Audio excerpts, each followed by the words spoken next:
we just step in their necks, constantly abuse them.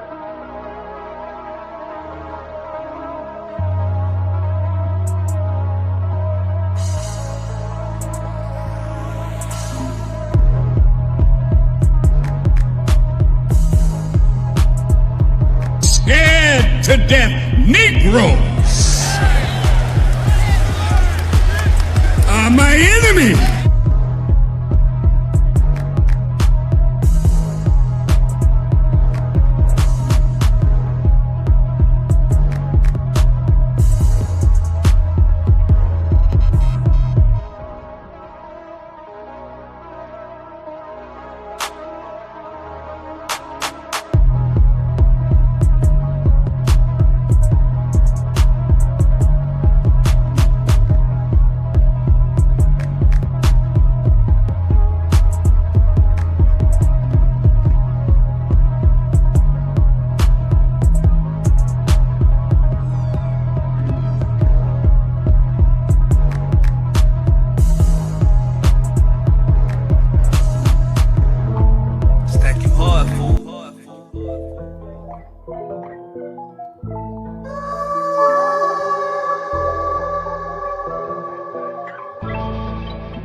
Yeah, it's salutations. Harlem World. I'm the legend from the Hudson. Hey ma, how you? I am that dude. You are so cute. Oh, it's lit. We knew. Talk to me. Hey ma, how you? I am that dude. You are so cute. Oh, it's lit. We knew. Talk to me.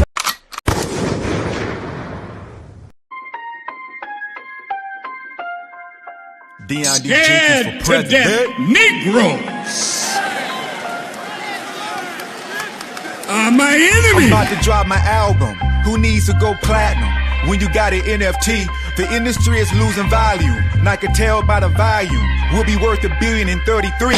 Mona Lisa even said fuck the masses. Even raccoons follow anything that lead to trashes. Backyard brawls got you scared, so nigga pack your bras and try not to slam the back door. Pause. Ever since I was a little kid, I knew my calling. It was troublesome. I used to walk to school, and walking through the streets of the shadow of death, I didn't have any fear. Even though niggas would shoot you through your cashmere, I stood up for my principles and got suspended for fighting by principles and living right like I'm supposed to. Never follow stupid niggas, I was too busy escaping the system I was told to prove to. There is a sacrifice that everybody pay. Whoever got anointed, it be loneliness sometimes. Yeah. The industry is over, the industry is over. The underground is king now, the industry is over. There's a new MC out here that sizzle like a soda. The industry became real flat like imitation cola. He got that buffalo attack, but he ain't from Dakota. He put that bully on his back, cause chips is on his shoulder. He's like a Timberwolf, but nigga not from Minnesota. You spend $1 million to bluff him like you doing poker. Long live the king, long live the king. Reparations on the ballot, let freedom ring. Long live the king, long live the king. Reparations on the ballot, let freedom ring. Long live the king, long live the king. Reparations on the ballot, let freedom ring. Long live the king. Scared to death Negroes are my enemy.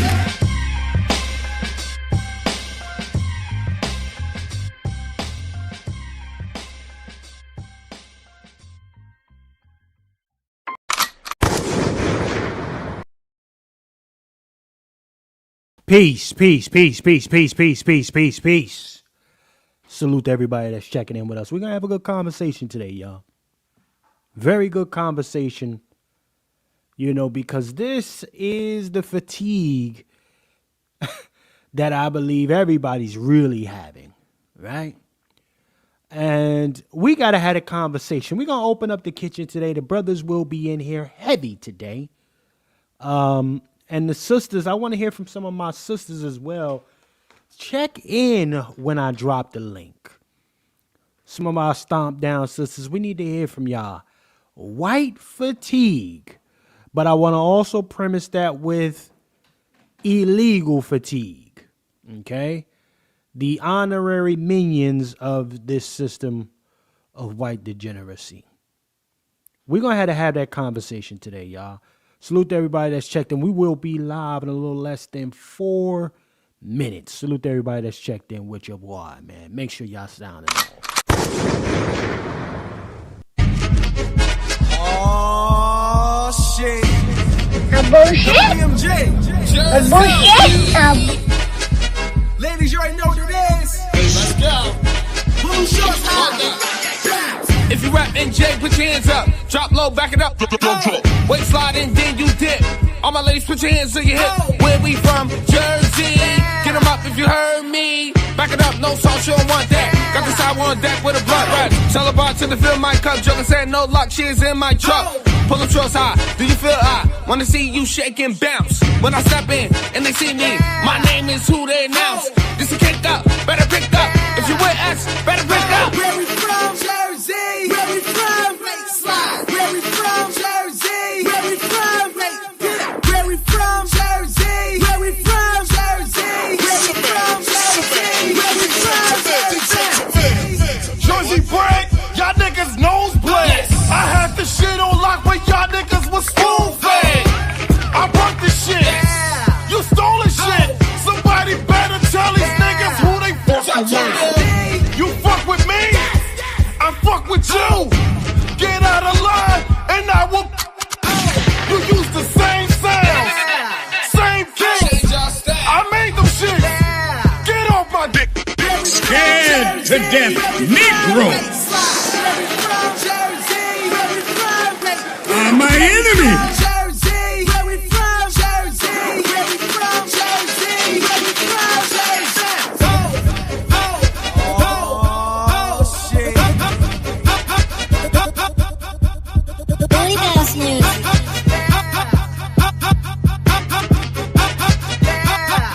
Turn me up like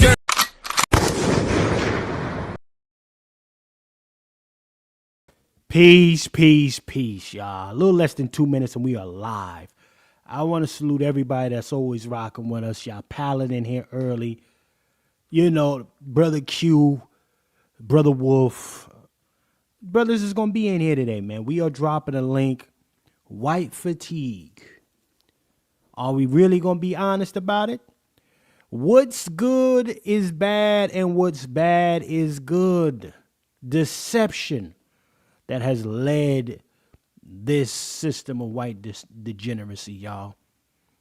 Deception. Smoke and mirrors is the very society with which we live in.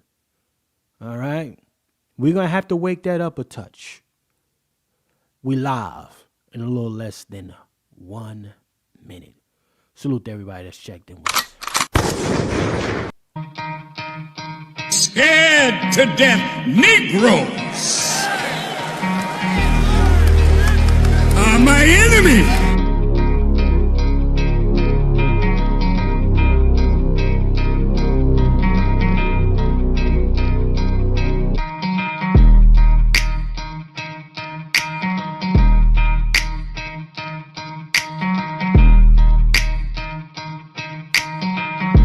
Scared to death Negroes are my enemy.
Peace, peace, peace, peace, peace, peace, everybody.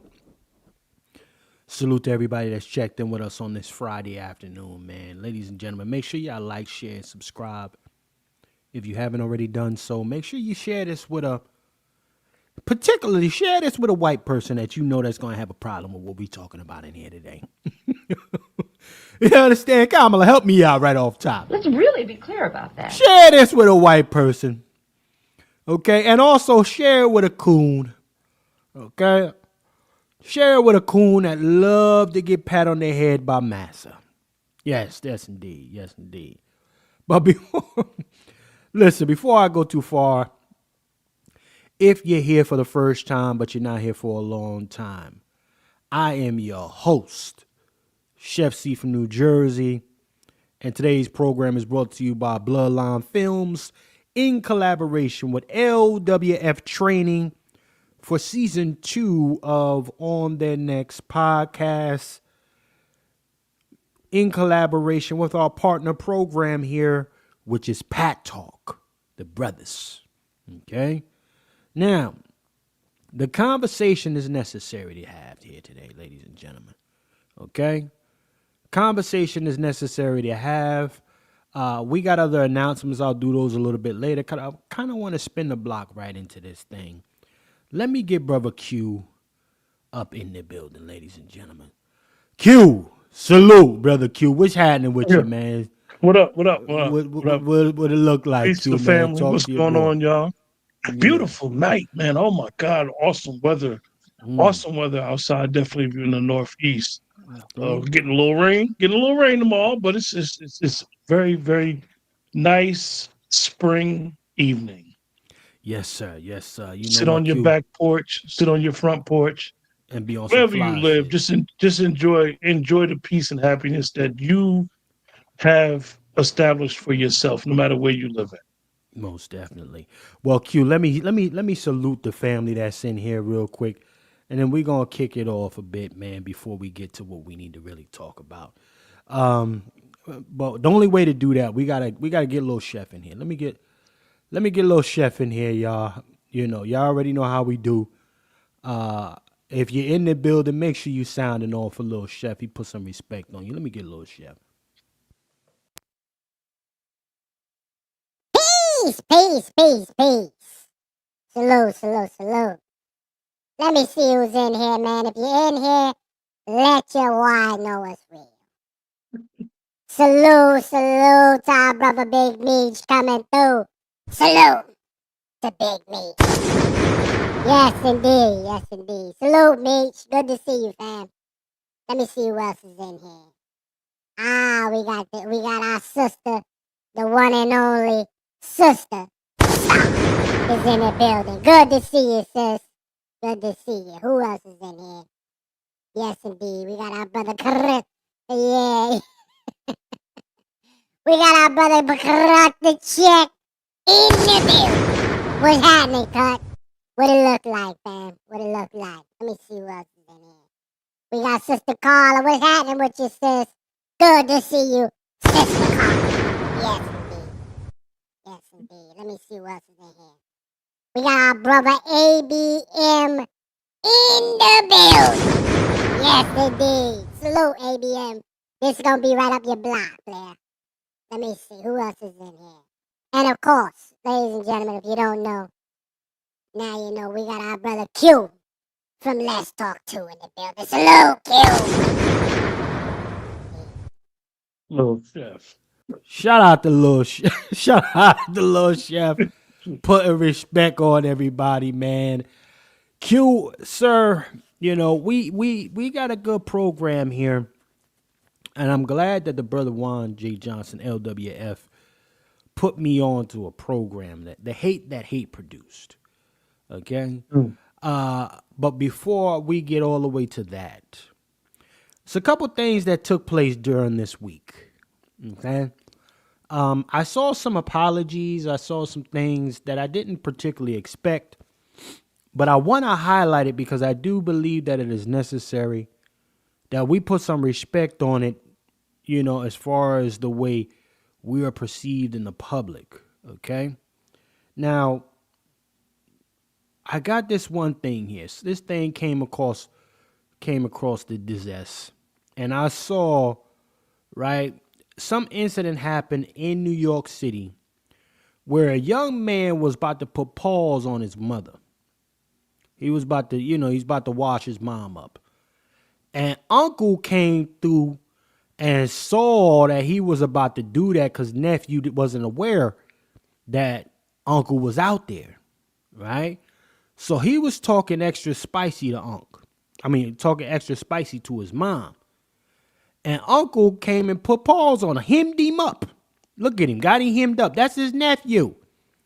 But people out there like, yo, man, get off him, man. You know. And uncle like, nah, fuck that. This I'm his uncle. I'm supposed to do this. And I wanted to say, the only reason I bring this up is because, look, the depiction of how this looks for the community, right, it can be a very negative thing. And this is often weaponized. The masters of deception. What's good is bad and what's bad is good.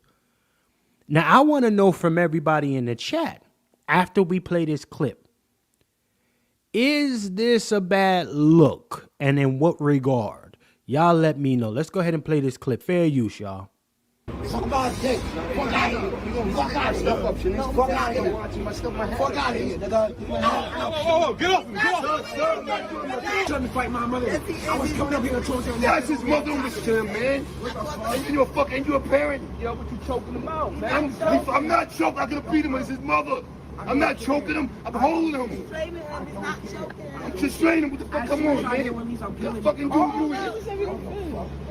I'm holding him, fighting and fight his mother, man. He says he's a player punk, man. It's my fucking nephew. I know what the fuck he is.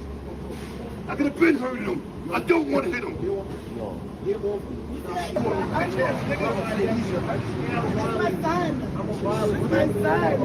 That's her son, man. Come on,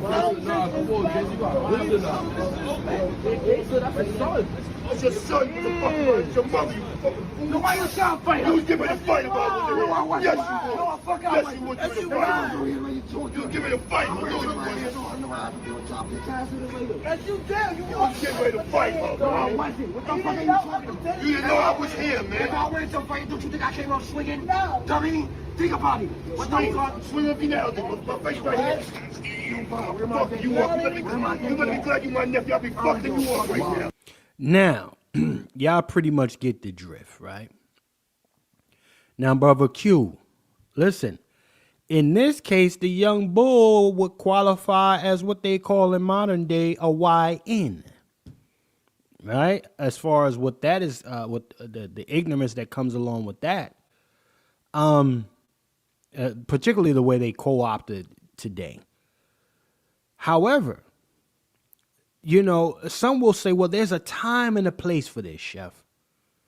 There's a time and a place for this. He shouldn't have been doing that kid like that out in the public. Make the black community look bad. You just step in their necks. Well, listen. Not enough of this is happening as far as I'm fucking concerned. Not enough of these young bulls is getting hemmed up anymore. Because they understand that they can call CPS.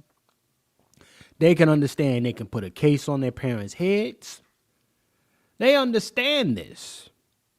And what we have gotten to as a society is to immediately, and particularly in many cases, come to the aid of the child.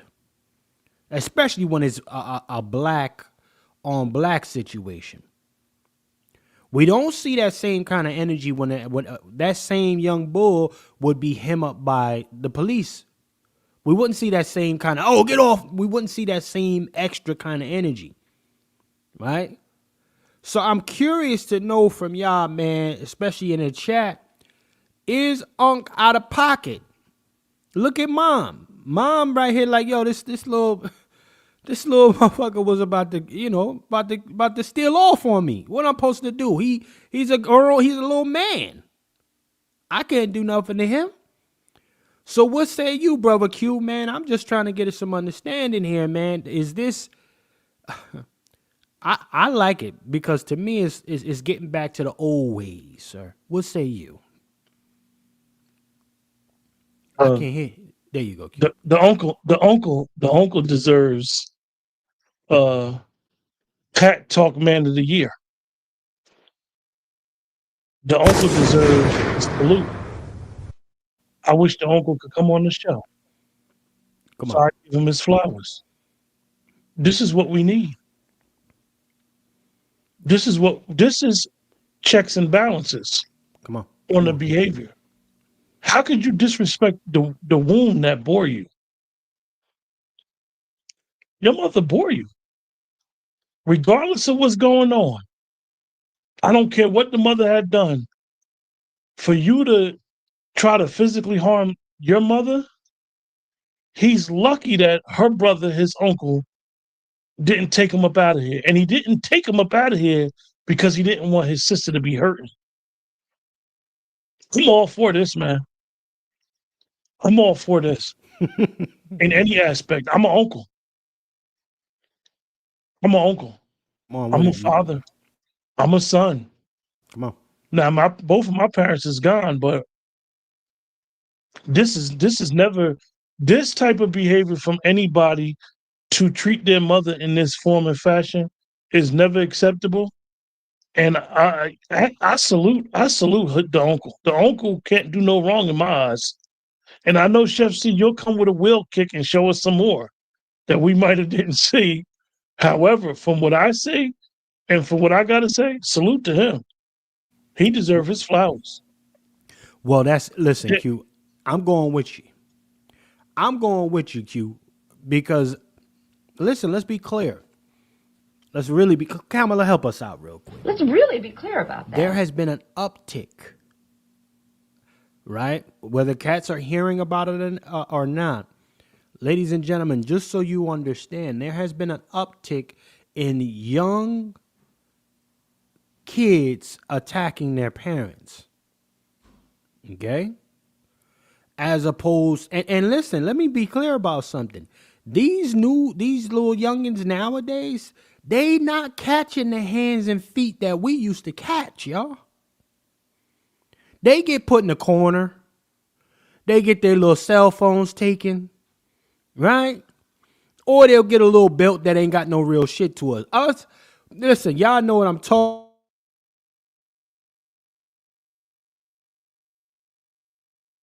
Okay, them switches was the size of tree barks. Okay, And these young guys, one thing about it, Chef C, and speaking of the discipline aspect, these young guys never took a L. These young guys never been in a real fist fight where you got put on your ass. And the person that put you on your ass shook your hand, you shook his hand, it was the end of the day. These young guys, and I hate to be the guy to get off my lawn type of guy, and I never wanted to be that guy once I got of age, but these young guys, they, as they used to say, they don't know how to deal with no act right. They just don't know how to deal with it. And this type of dysfunction goes on, unfortunately, in our community, and we don't have a problem with it. We don't say nothing about it. For any young man or any woman to disrespect either parent, mother or son, mother or father, this is craziness. This is sickness. And like I said, man, I praise the uncle, man. He get whatever he did. Like Sister Star said, get that man a plate of chicken. Big piece of chicken too. Give him some yams, macaroni and cheese, big cup of Kool-Aid, homemade apple pie. Get him whatever he wants. Salute to him. Yeah, gravy on the side or on it. Oh, Gravy. Your side. It ain't gravy. It's a roux, sir. Okay. Sorry, sir. We ain't even going there. Sir. And listen, I'm gonna stand there with the apron. I'm gonna stand next to him, Chef C, with the apron while he drinking the Kool-Aid and say, "Sir, would you like some more?" Salute to him. Salute to him. This is the patriarchy. This is Pat Talk. This is what Pat Talk is trying to bring back. this speaks to why we have these conversations.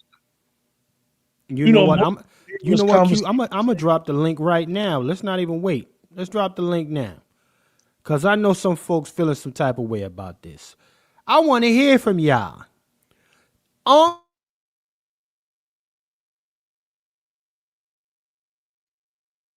Is Unc abusing this young bull, or is Unc giving him some understanding?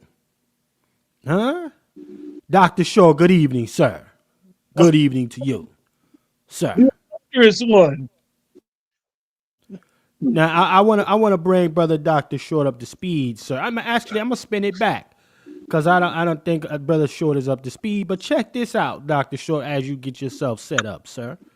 We got a young rebellious chicken out of the rooster house acting a fool. So I want to bring you up to speed here because, this is patriarchy trying to make a full U-turn on society right here. And in this situation, we got a young kid. He looks like he's being abused, right? He looks like somebody is just coming out of there doing some extra shit. No, this is his uncle doing what uncles are supposed to do. So let's go ahead and play this. Fuck out of here. Fuck out of here. Fuck out of here. Whoa, get off me. Get off. Trying to fight my mother. I was coming up here and told you. That's his mother on this shit, man. And you a parent? Yo, what you choking him out, man? I'm not choking. I'm gonna beat him. It's his mother. I'm not choking him. I'm holding him. He's not choking him. I'm just straining him. What the fuck? Come on, man. What fucking do you is? I'm holding him. He's fighting his mother, man. You see, he's a punk, man. It's my fucking nephew. I know what the fuck he is. I could have been hurting him. I don't want to hit him. I like this.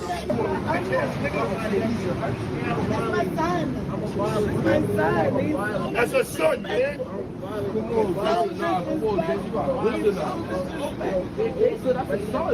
That's your son. It's your mother. You fucking fool. No, why you trying to fight? Who's giving a fight about it? Now check this out. I'm gonna say this, y'all. I'm that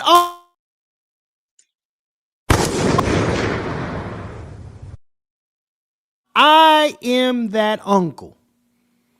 I had to hit my nephew up 4 years ago. I had to air him the fuck out. Yeah. Yeah. I'm that uncle right there y'all looking at. My little nephew went down with his pop. His father's scared of him. Father won't check him. Right? Talking about his mouth real slick, all this other fly shit. I said, let me get him for a day. Come on up with Uncle Chef C. Let me get him for a day. Man, I took that little dude to the gym. I took him on bike rides. I put him in the pool. I worked him like a dog. Okay. And then he tried to get slick and I aired his chest out. That's right.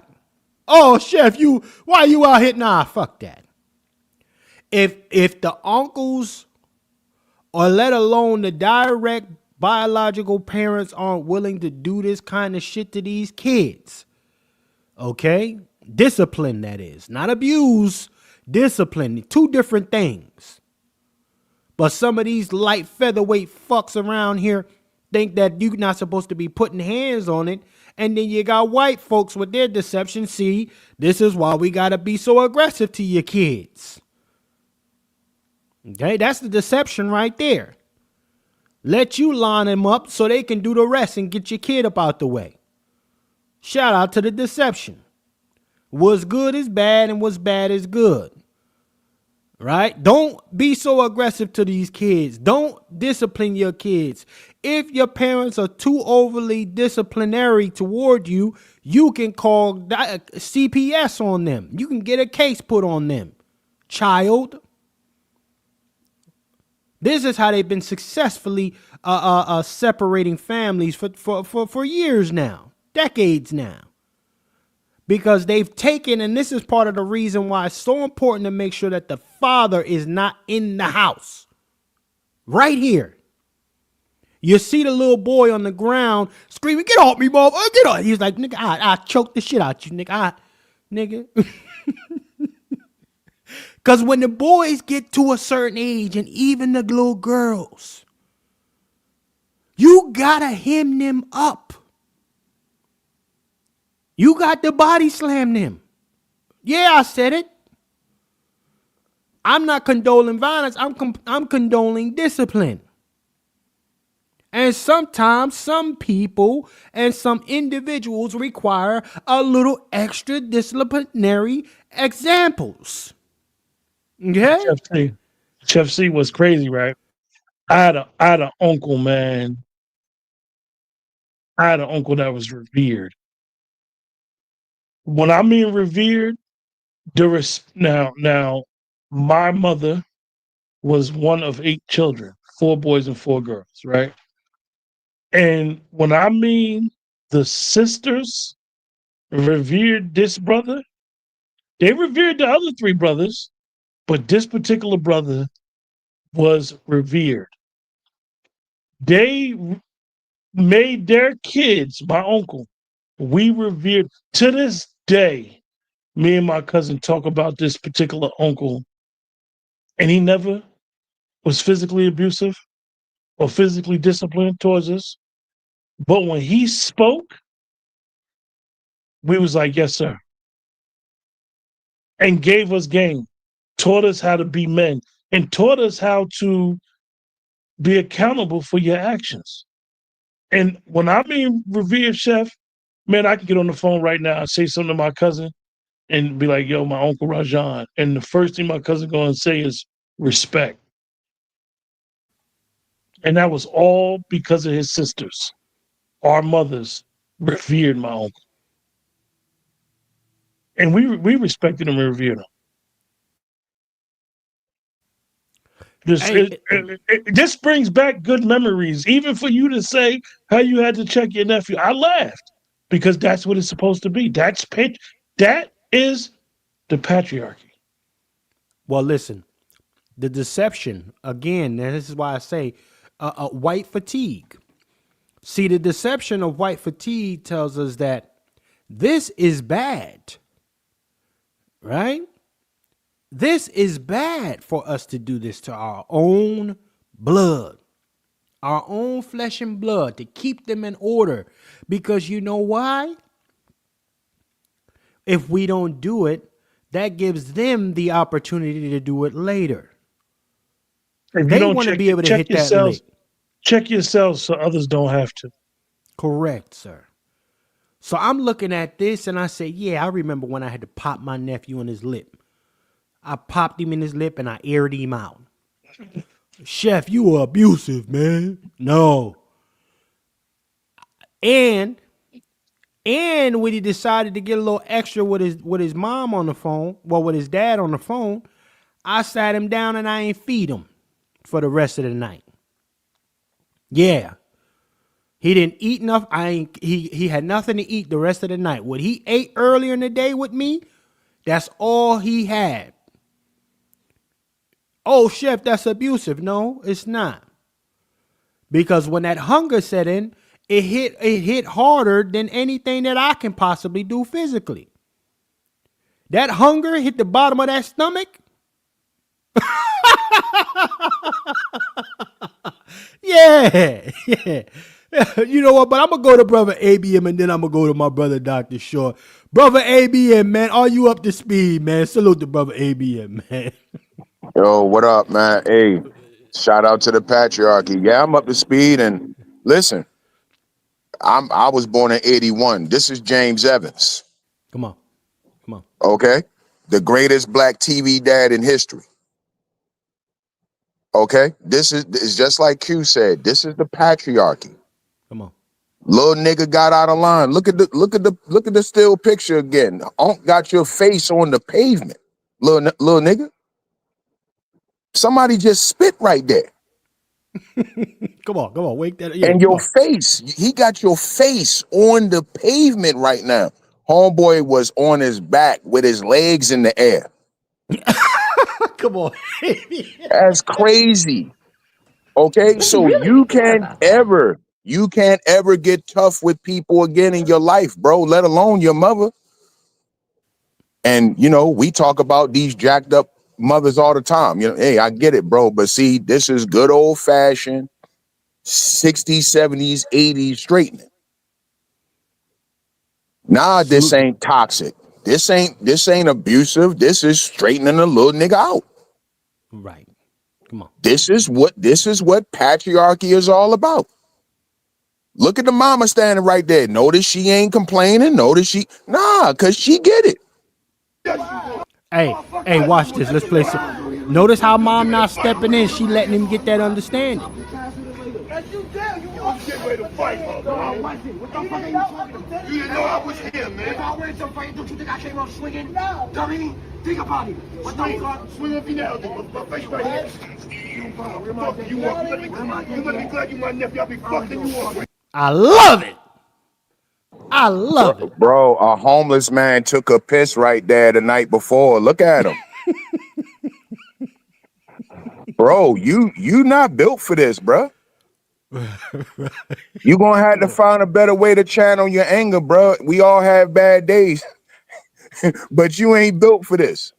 Okay, we need to find out who this brother is, and I'm telling y'all, we need to give him his flowers. We need to have him on the show.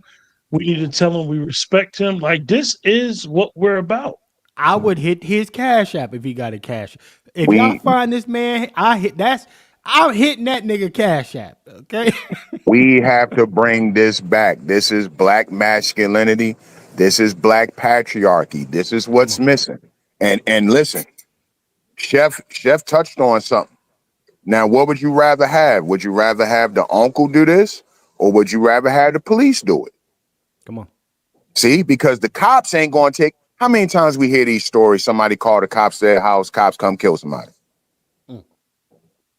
You feel me? This is what's lacking. A lot of women, they want. You always see chicks on the internet saying this. Where's all the men at nowadays? They raised by fucking. They don't have daddies. That's why they grow up and don't know how to act. And I'm gonna say it, but I'm gonna just say one thing before. There are a lot of men. The problem is they're not born men. They're imaginary men. We have too many women that think that they're dudes.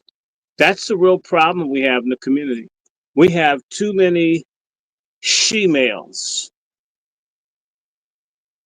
Too many. And by the way, not enough. And then again, a lot of the males are on stand down because they're afraid of the sex cot.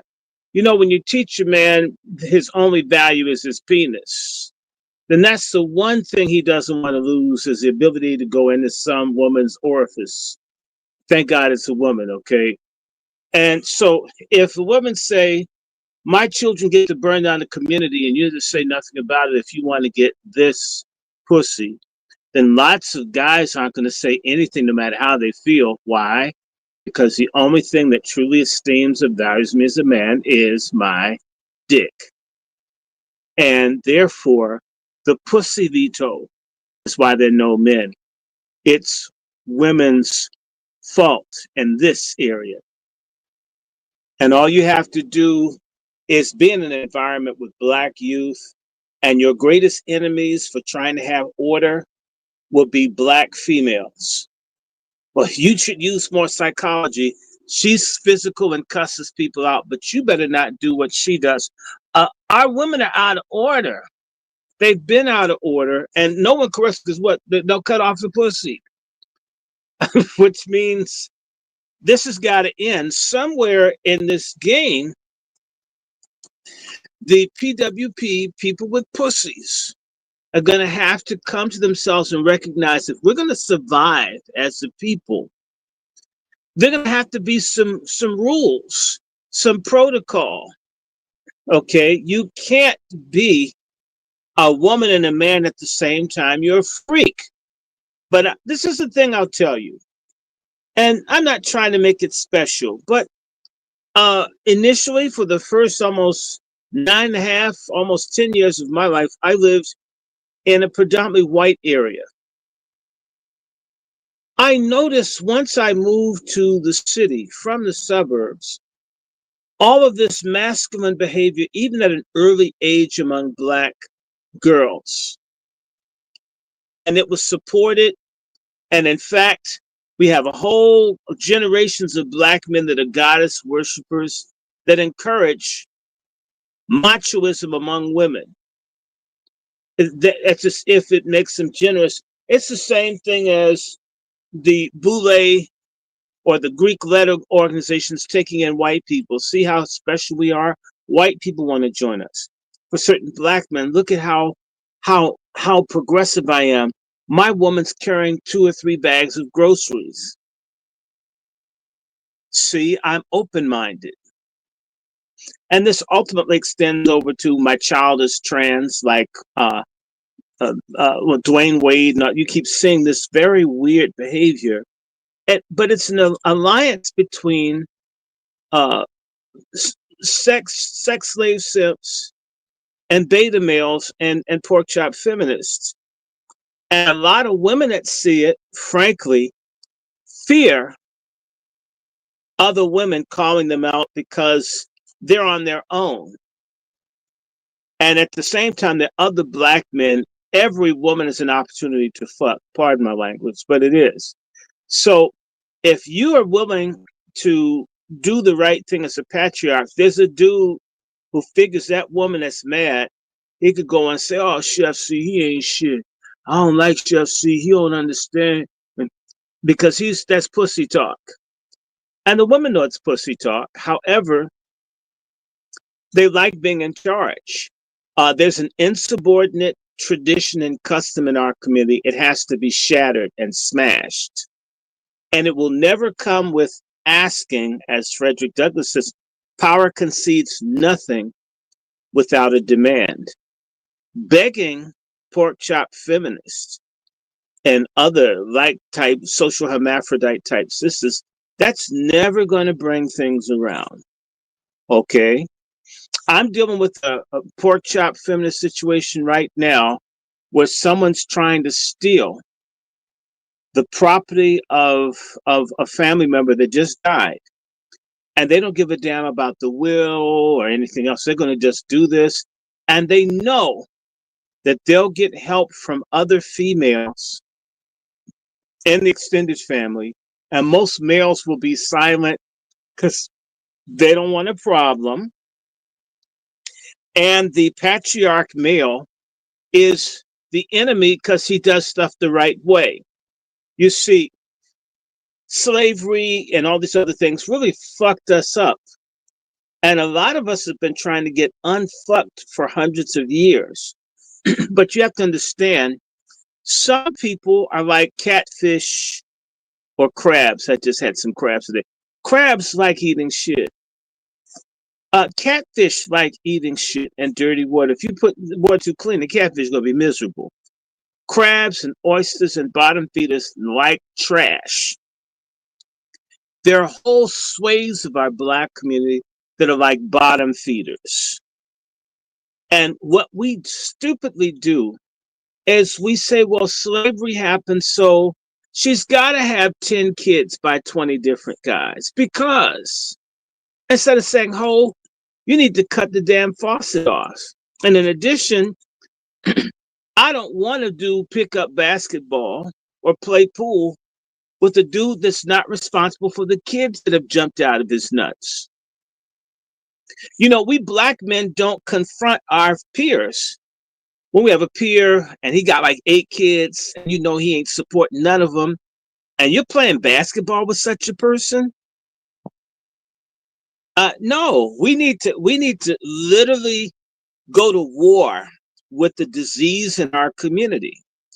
The disease among the women that think because I have a vagina, everybody should worship me.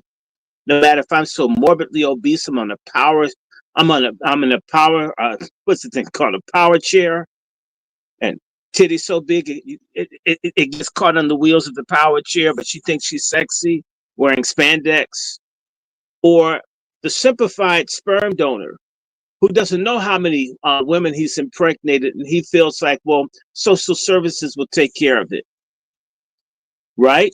Or the women that embitter their daughters to never want to be wives. Or you fagotize your son. He's so ashamed of how his dad was. He doesn't really know the truth because his dad probably isn't his dad.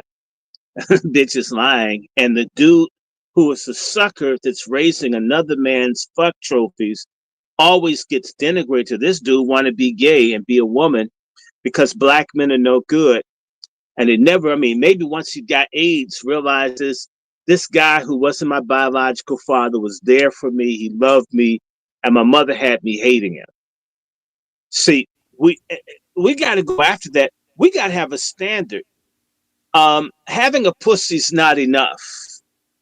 Busting a nut isn't enough. Okay, not how many kids do you have? How many times did you get someone pregnant? How many people have you raised to maturity to be productive people in our community? And not how many children do you have, but how many of them have the same father? How many times were these children born out of wedlock, born in wed when you're married? We don't have these conversations because shit is so fucking corrupt in our community. And there's so many people who are bastards, hoes, sperm donors, baby killers, right?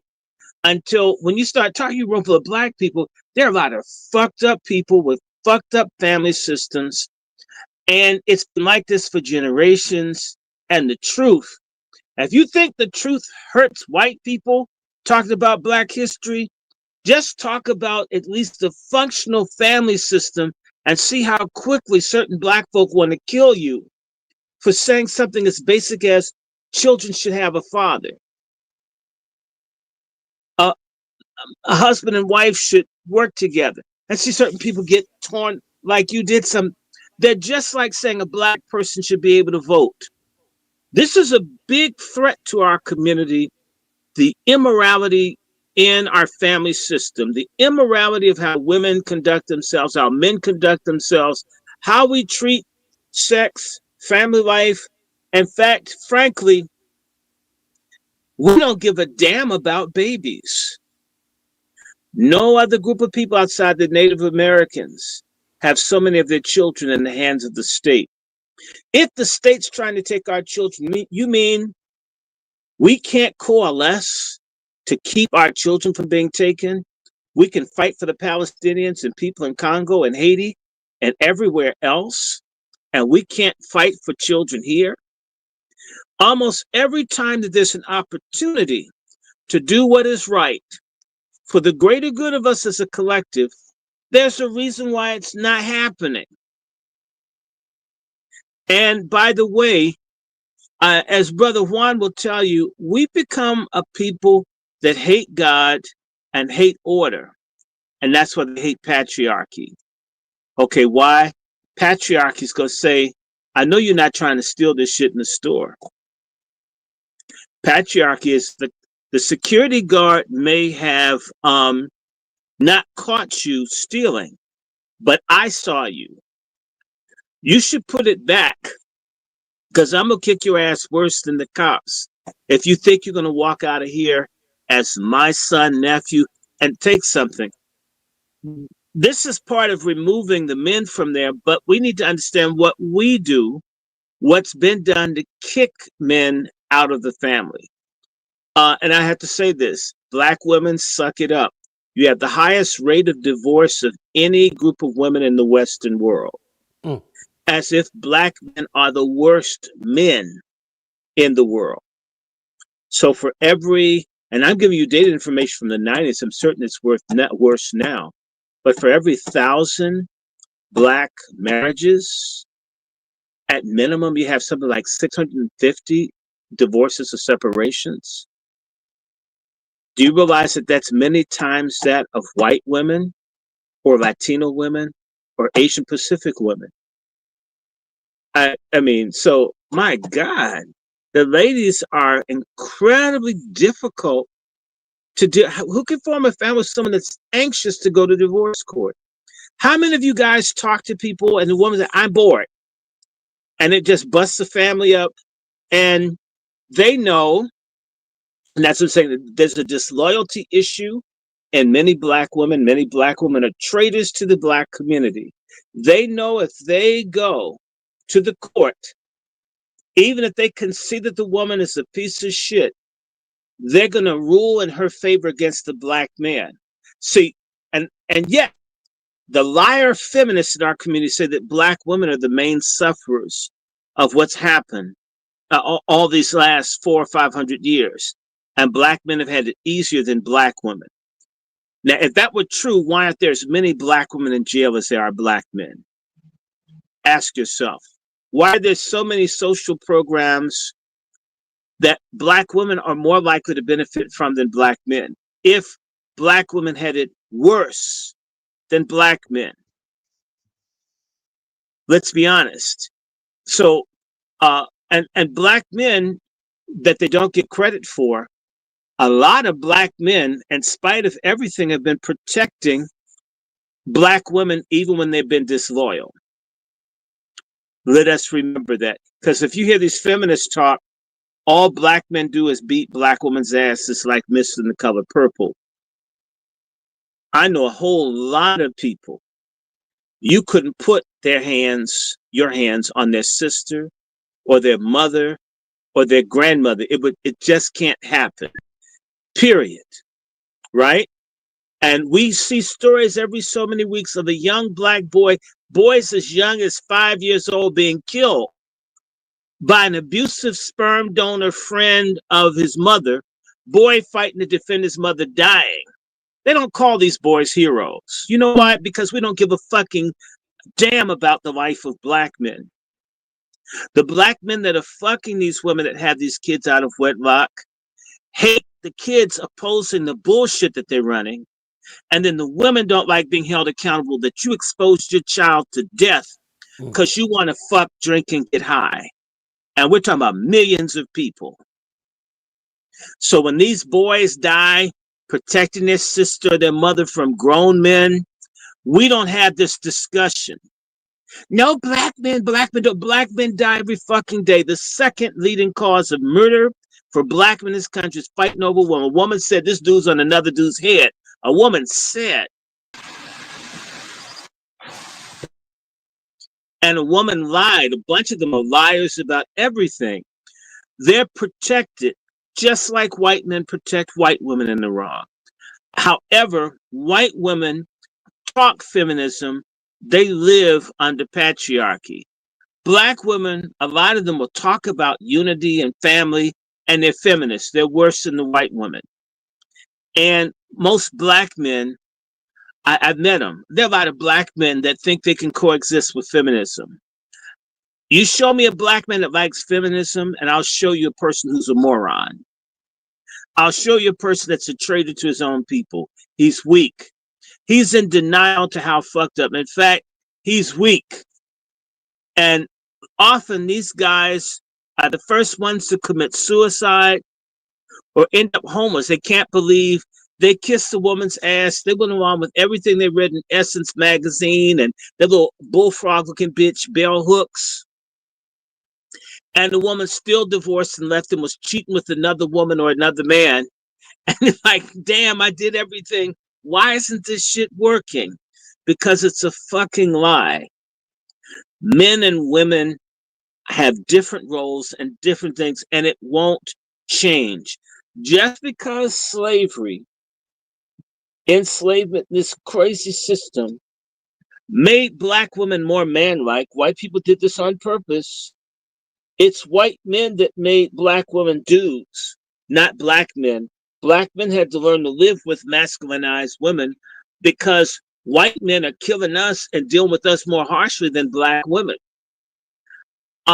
Black women have to stop lying to themselves, and black men have to stop lying to get pussy and start being honest. There's a good book by Dr. I think his name is James Horton at George Washington University, and it came out in the 90s. Horton and Horton, him and his wife did a book. One of the things that happened when enslavement ended, the Freedmen's Bureau and a lot of black churches and other groups had to teach black men and women how to be men and women. You can't take for granted or assume that people know what it takes to be a man or a woman. We assume that. You got a dick, you'll grow up to be a man. You got a pussy, you'll grow up to be a woman. That's trifling. It's shallow. It's the same way we're going to suddenly get good, committed black leadership that's not for sale because there's a need. Oh, we see Obama. He's black. He went to school. He'll be a great leader. Where the hell did that sodomite lead us? We're not in the business of setting order, creating institutions, rules, policies, guidelines under which we live as a people that benefit us. Even when we see models that other people do, it's the same way people copy how we sing and dance and do everything else. Why isn't it, goddammit, that there's nothing that we see other people do other than the food? We might eat some sushi or some hummus or something that's different. Other than food, we don't seem to learn anything in this society about maybe something from the other culture would work for us. I didn't say throw who we are out with the bathwater or to throw it away, but what if we took elements of a Japanese family or another group of people and apply it to us, not that we get rid of what we have that we like, but to get rid of pork chop feminism and faggotiness, weak ass, pussy begging, brother fucking, backstabbing, pussy mouth bastard type black men who are fucking wreck. And a lot of them are in Greek letter organizations. I said it. Or they go to church and you can't tell TD Jakes got a problem because your wife, it blesses her to watch that creepy dude. I'll stop for a second. Hey, brother Short, I was letting you swerve, sir. Well, I want to make certain. Yeah, because I'm definitely about to get everybody riled up with this Biden shit here. And I got all this stuff lined up now. So yeah, salute to you, man. Because you definitely got them nice and tingly right now. Well, no, we're supposed to. We're supposed to. And all the feminists out there go to hellholes. We're not going away. The voices of the patriarchy are going to get louder and more shrill. I hate feminism. They're lucky. We almost need to do. I wish we could go and just burn up all the Bell Hooks books. Just set all this shit on fire. Let's have a weenie roast. Well, weenie's kind of phallic. Let's just fix something on the grill and burn Bell Hooks. Burn all this shit up because it hasn't helped us.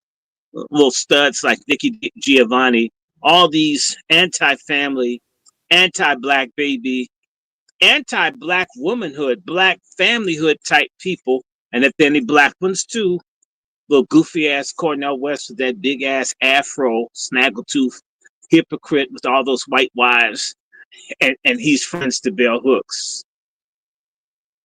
You get where I'm coming from? I do, sir. It's time for us to have a culture war in the black community, and it can't be a war with mercy. It has to be a war where it's not so much waged with guns, but with brutal honesty. If you got 5 kids by 5 different men, you're a hoe. If you've got 4 kids by 4 different men, you're still a hoe. If you have 3 kids by 3 different men, especially if you weren't married, you're a hoe. If you have 2 kids by 2 different men and you weren't married, you're a hoe. If you have 1 kid by a man that you didn't marry, you might not be a hoe.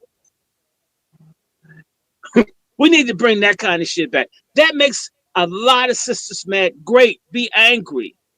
All this thing about where the available men. Well, damn, where are the women that don't have a whole brood of bastards that you have to take care of?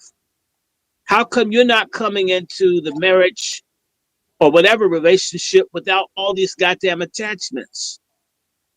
I mean, if you get where I'm coming from, and all the dudes, sorry ass dudes that, man, I just love all the children. Yeah, the same ones that don't like the kids that you had with the first woman, or you hate the kids with the black woman you were with, but you love the half-breed kids with the Asian woman, or the Latino woman, or the definitely the white woman. Oh man, this shit is nuts. And call it what it is. So we should be pushing for marriage, for family formation. If you ain't married, you shouldn't have a whole bunch of kids. And it's not that I'm against kids, but children should be the focus. We hate children in our community.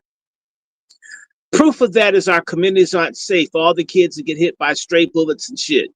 I mean, there should be a thing. If you kill a black child, if you get to the prison, you won't last a month.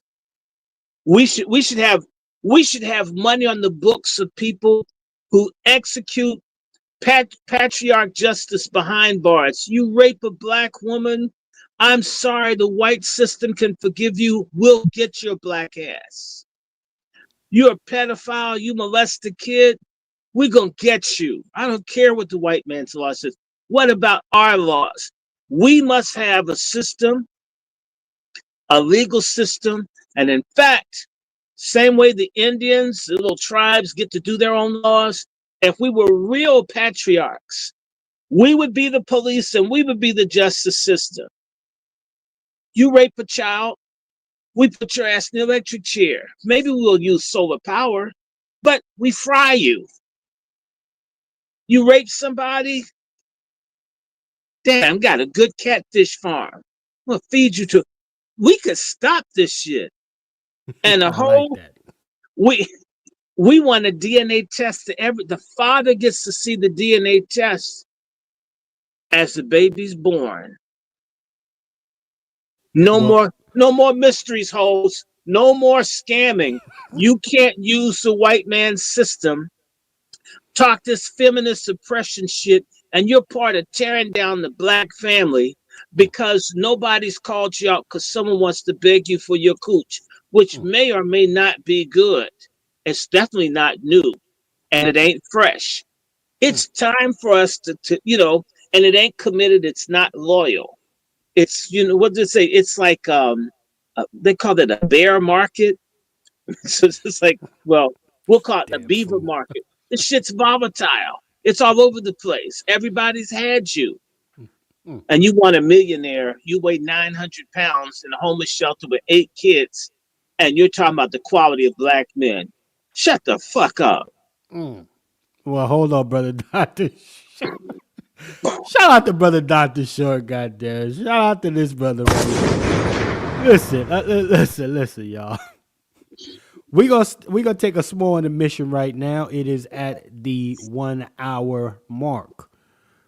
We need to get some more support in here. We need to get our first sponsor. I appreciate you, Sister Star, brother ABM. I appreciate y'all putting on. And I also want to salute a few faces that I saw come up in here, y'all. My brother Nico, man. A salute to our brother Nico for checking in, family. Salute to you, brother Nico, for checking in. A couple other folks just checked in. I saw you come. My address, salute. My address, salute. Who else came in here? A couple other folks I just saw came in. My brother Black Learn. There you go, brother Black Learn. If you could check in, man, it'd be great to hear from you, sir. Salute to brother Black Learn. Yes, indeed. Who else came in? I saw somebody else. I just want to put some Monster. What's happening with you? Salute to Monster for checking in. And one last person. If I didn't get you, throw another comment in there, fam, if I didn't call you out. But we're going to take a brief intermission real quick, y'all. We need to get our sponsorship up here, ladies and gentlemen. And we'll be right back after.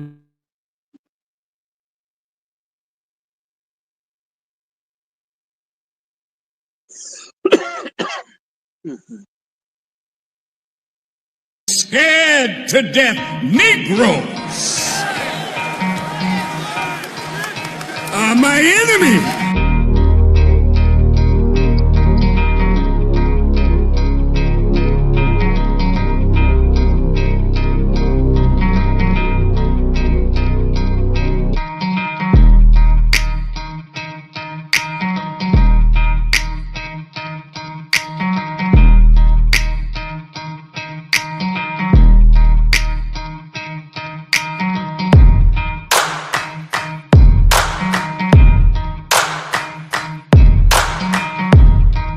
Scared to death Negroes are my enemy.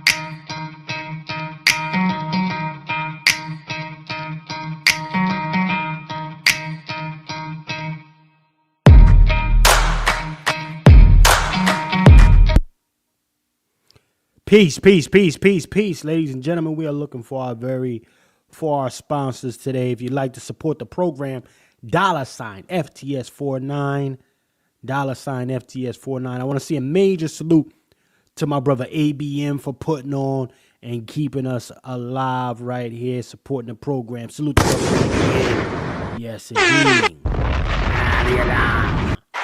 Appreciate you, brother ABM. I want to send a major salute to my sister Star for becoming our first sponsor of today's broadcast. Ladies and gentlemen, salute to our sister Star for keeping the doors open for tonight's cook-up. Salute to my sister Star.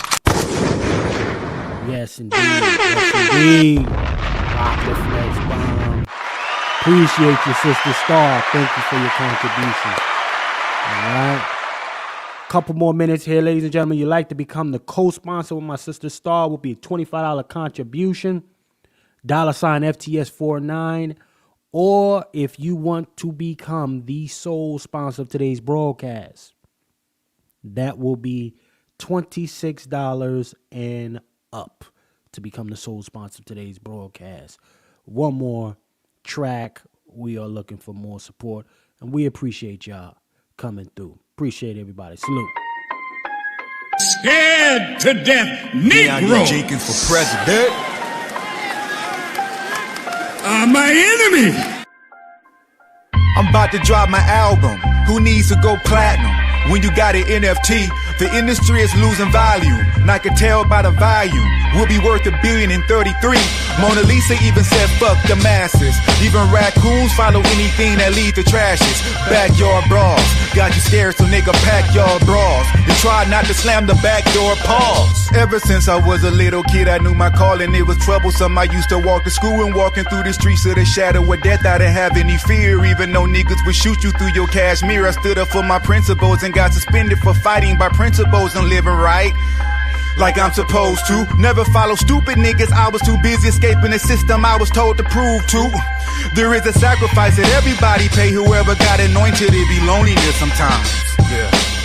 The industry is over, the industry is over. The underground is king now, the industry is over. There's a new MC out here that sizzle like a soda. The industry became flat like imitation cola. He got that buffalo attack, but he ain't from Dakota. He put that bully on his back, his chips is on his shoulder. He's like a Timberwolf, but nigga not from Minnesota. You spend $1 million to bluff him like you doing poker.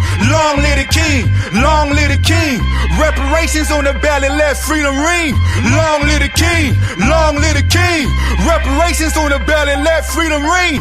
Long live the king, long live the king. Reparations on the ballot, let freedom ring. Long live the king.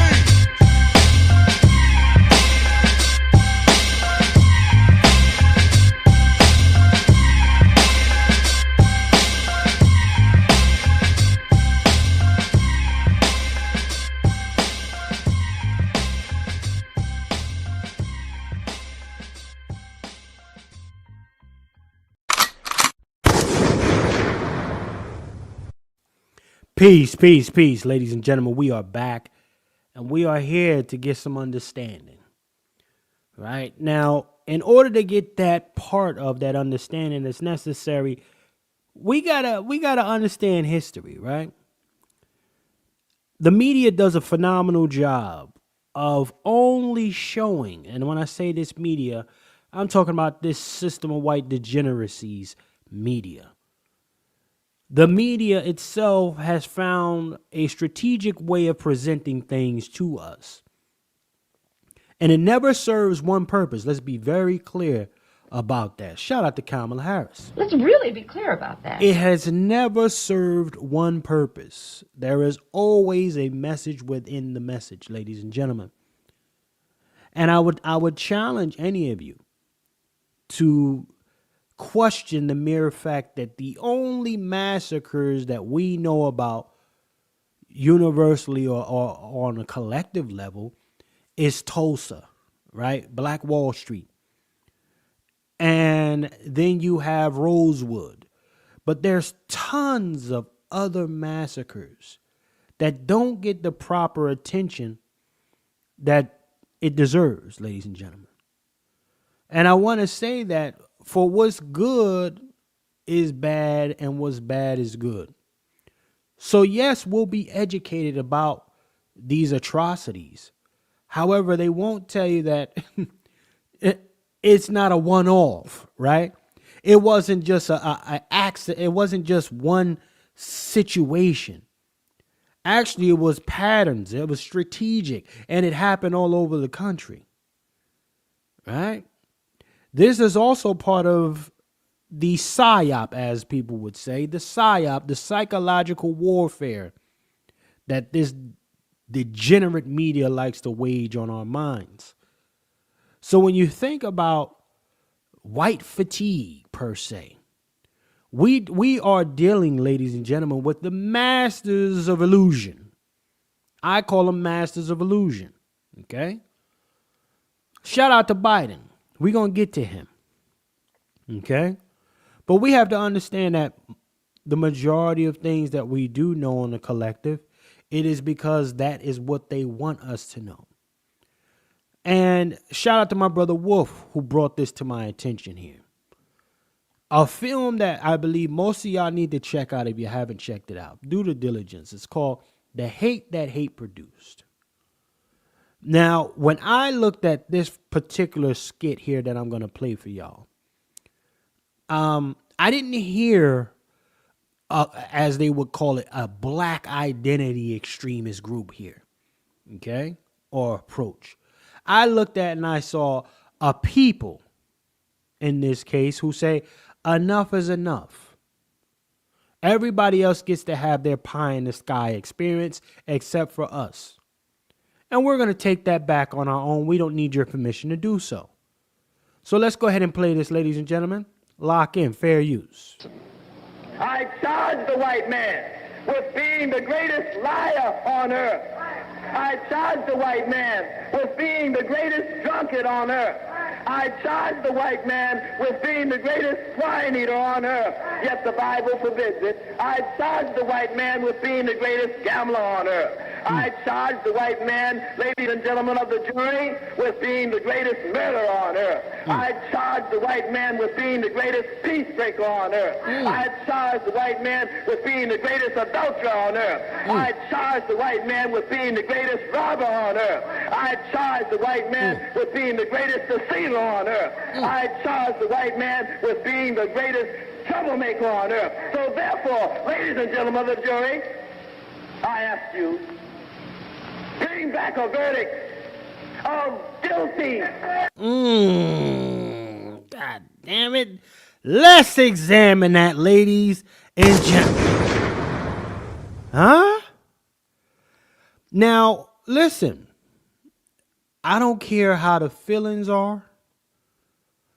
I don't care if all white folk ain't like that. You know, I don't care if niggas is gonna go with the all apples ain't bad apple bullshit. You know, here's what we need to understand. The collective history his story of this particular being when it comes to black people.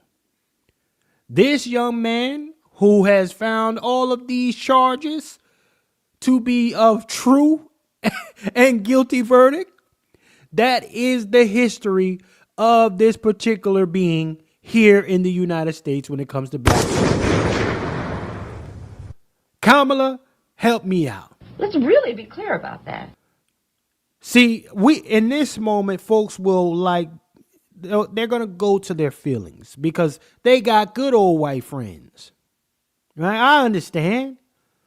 But we got to also understand the deputization of this white person's little minions that they bring over here now. And want to give you talking points such as the model minority. Okay? Asylum seeking. Okay? Went from immigrant to migrant only. Okay? In the last 2 years or so. Calling an immigrant, calling a migrant an immigrant is almost the equivalent of us being called a nigger in their eyes. Because the media has taken it upon itself, ladies and gentlemen, to make sure that they change the language in the lexicon. Right? I'm not pulling this out of my ass. I'm talking about what I've seen over the last my whole life, an immigrant has been an immigrant. But in the last 2 years, especially on the latter end of that Biden deceitful fucking administration, now we got the most worrisome people on the planet now that we need to be concerned with. Let me show you how, as your communities continue to disappear, ladies and gentlemen, what happens out here. Because, listen, I'm going to show y'all something, right? As black folks are no longer being able to live the way that they should be living, right? We got a bunch of honoraries living their best lives. But they will say to you that they're tired of hearing about black folk. Let me pull this up to you. They said if they was a black person, they would be Queen of Sheba. They will be the greatest thing that this country has ever seen because they've aligned with this system. Let me show y'all something here. Let me share this with y'all. Fair use. Right? Like you're nothing to them now. The party of diversity, you know who? It's not the Republicans being racist to me. It's the Democrats calling me. I can't even say it. I just can't even say it. It hurts so much, but you can fill in the blank. It's not conservatives doing that. No way. No. This is the party of DEI, by the way. They only care about it when it's convenient for them. And honestly, I'm not even the right kind of diverse for them. They only like black and brown people. The party of deceit, ladies and gentlemen. The party of deception. DEI is the new N-word. Kamala, help me out. Let's really be clear about that. DEI is the new N-word. Okay? Look at your Make America Great Again, and then look at this one who wants to be a victim. But she says she doesn't qualify for victimhood. So even with that, it aggravates her. Huh? Now this is an American-born Asian right here. This woman. She's been born here, raised here her whole life. Ladies and gentlemen. But in order for a system such as this to be successful, they have to deputize, right? They have to lease out the aggression. Okay? Speak through talking heads. That could be ones that look like you or don't.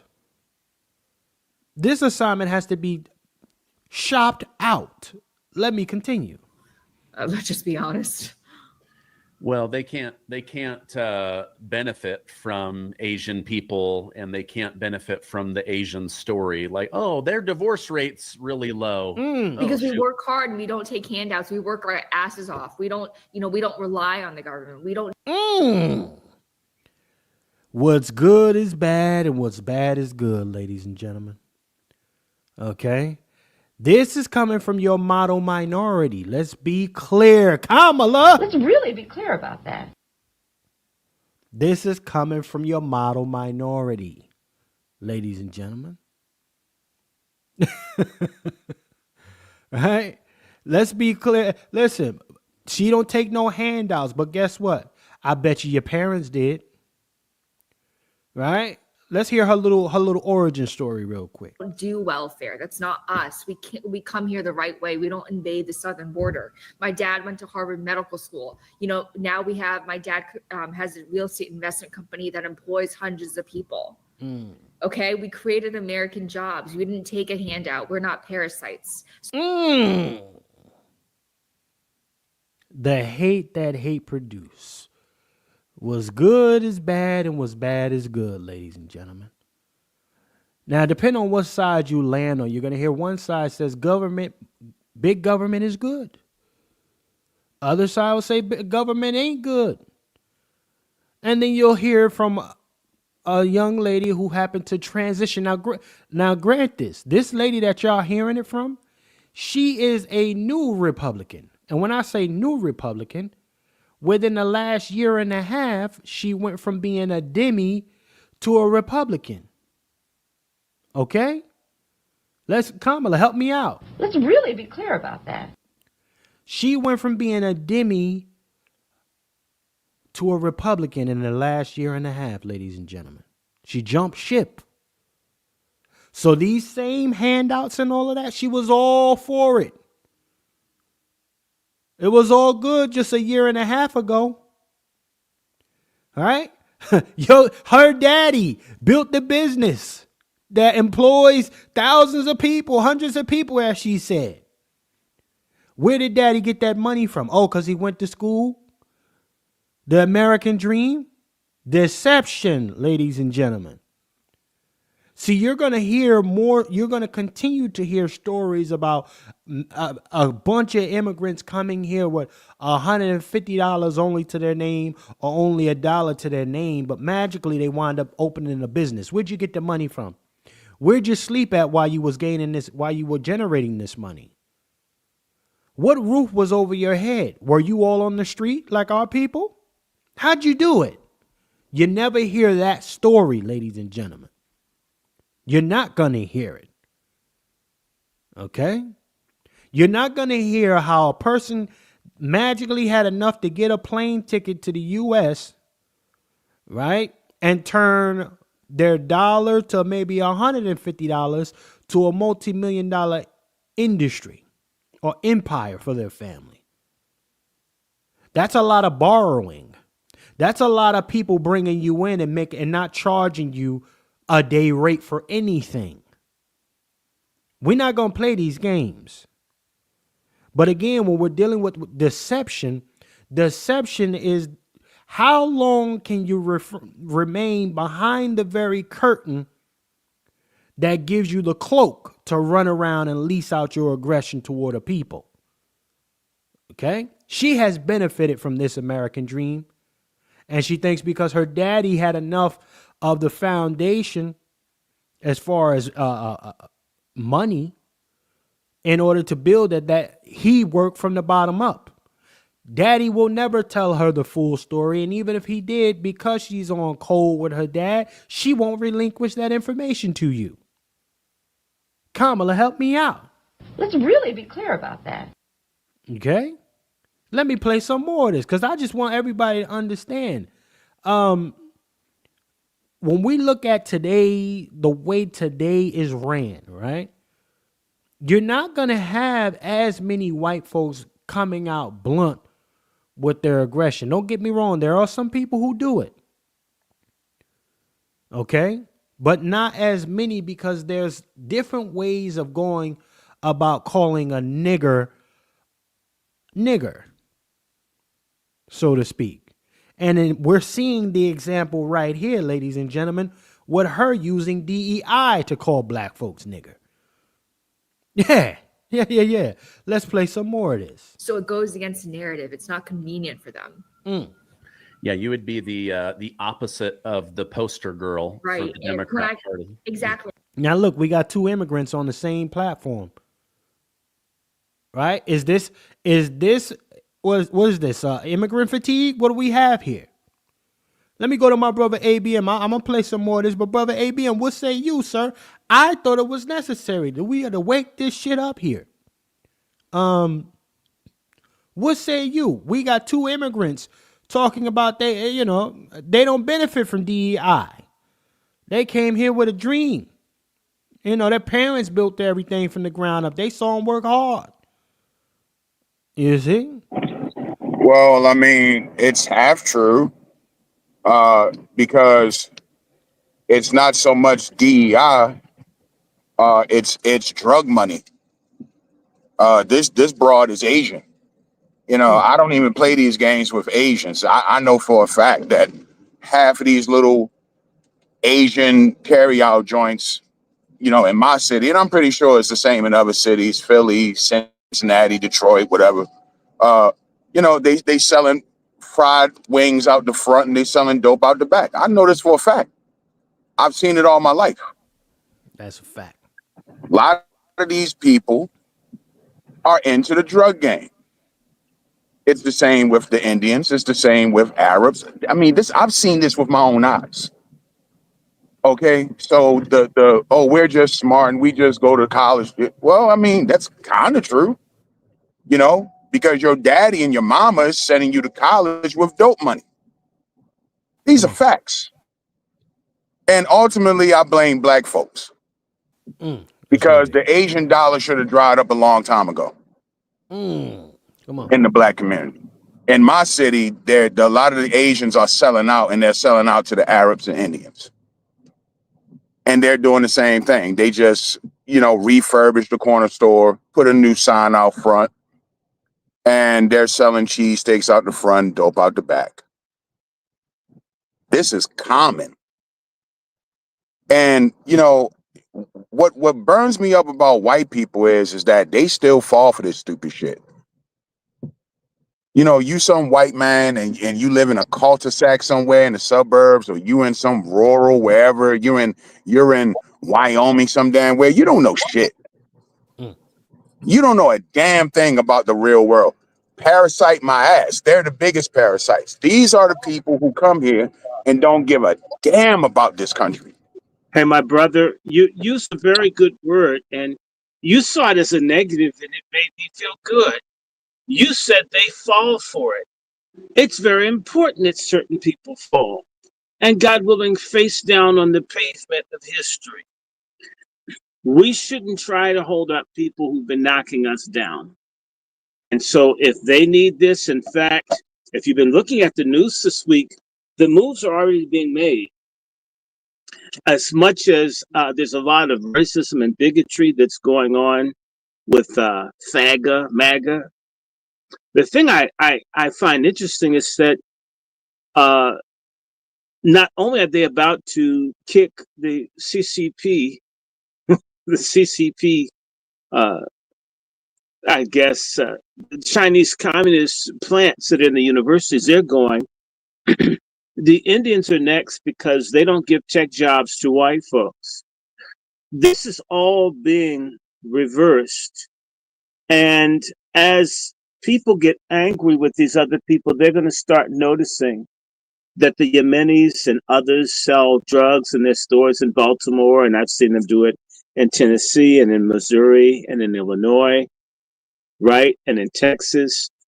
This is beginning. There's been a suppression of the actual news. You need to understand something. The FBI and these other people, even when you get crime statistics, they're giving you 20 or 30% of what's happening, meaning that people aren't allowed to know. They're trusting these same people that can't count black people right in the census since the 1870s. are the same people that you're trusting to give you accurate figures on crime. So in reality, this whole thing about what would threaten the nation, the main focus has been us. Us, we're the problem. And they've let all these other people by. This is ending. It's beginning to increase. Look at how things aren't great, but you don't see the big outcry against Trump like you did in 2017. No big mass marches. That shit didn't work because a lot of people know that this shit has to end. So I would say to you, when you say they're falling for it, good. They wouldn't hear you if you went and tried to tell them. You're just jealous that we like them and hate you. So if you need to have a home invasion, you need folk to get hit by a drunk driver and kill a whole family, or a high truck driver killed a bunch of people. I think it's an African one. Wiped out a whole bunch of families. Well, and that's why I would say black replacement ain't easy, baby. You want to get rid of me? I can't make you not want to genocide me, gentrify me, mass incarcerate me, poison me, experiment on me, take my or I can't do nothing with you. But I can watch your ass get the payback coming to you. So it's happening. And the good news, and I want to remind you, there's good news. They've just done a 500 city list of sanctuary cities. And it looks like the Justice Department and other people are going to start going after all the people that are violating the immigration laws. And once they make the police, or allow the police, because I've watched an illegal threaten to kill law enforcement officers a half mile from my house. And they sat there and let them curse and threaten to kill him with a weapon. I'm like, damn. I couldn't speak up to an officer politely. Hold on, brother Short. Was that an asylum seeker? Everybody's an asylum seeker. Oh, I mean, okay. whatever the fuck that means. I don't ever bring up a category. You're an illegal. My saying, and y'all can repeat it, just say go. That's my motto to everybody. Everybody say it, just say go. Like Nancy Reagan was saying, just say no.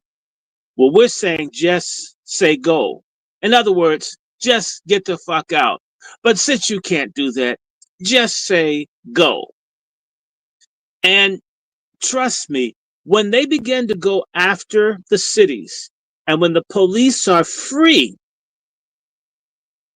to arrest, to go after the stores and all of that, did you know that the policeman told me there were some people who stabbed each other? So someone tried to kill someone. The same person that tried to stab someone's threatening to kill law enforcement. And I asked the police, I just want to understand, why isn't this man being arrested? It was a little nasty ass African who said, we've been told to go light on these people. In other words, they've been told, do not enforce the law. This shit's about to change.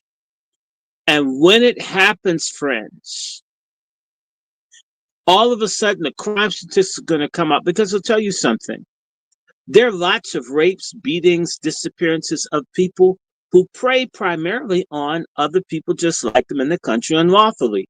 We have no idea how many people. They keep finding bodies everywhere, don't know who the fuck they are, because they weren't American citizens that got killed by another. You know, you had illegal on illegal crime.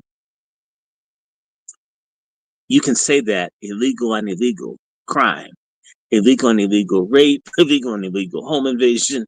Get the word illegal in your mouth and stop saying immigration, because immigration is a legal process.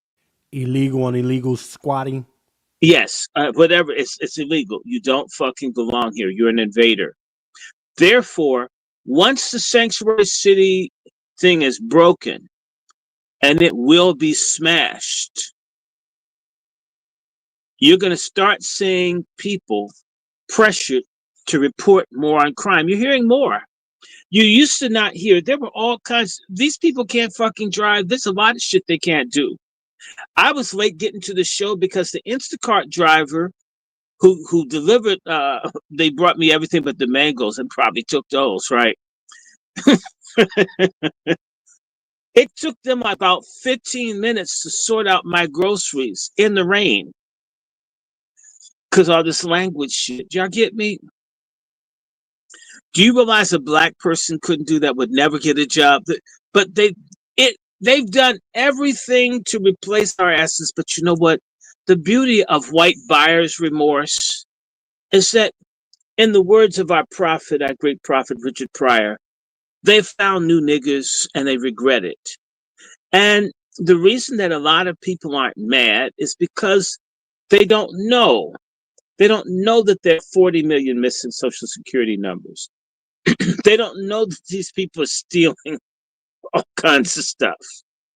They don't know that their gangs are now in law enforcement. This is systematically not being reported. And CNN, MSNBC, right? They're not doing it. These people are not, they've deliberately, they'll keep telling you about someone black that did something. So the black mother that gets murdered by the MS-13 people in South Carolina is not a national story. Roland Martin's not covering it. His punk ass hasn't done it. Literally, these things happen all the time, and it's not being covered because the focus of oppression in this country has been to get us. Once the sanctuary city thing becomes an issue, like that bitch-ass judge up, I think, in Wisconsin, and her ass got picked up, people didn't think that these people who are, I don't know, white nationalists are playing with white liberals. They're not. If you just saw the Supreme Court said that they could send over 500,000 people back to the countries, what is that?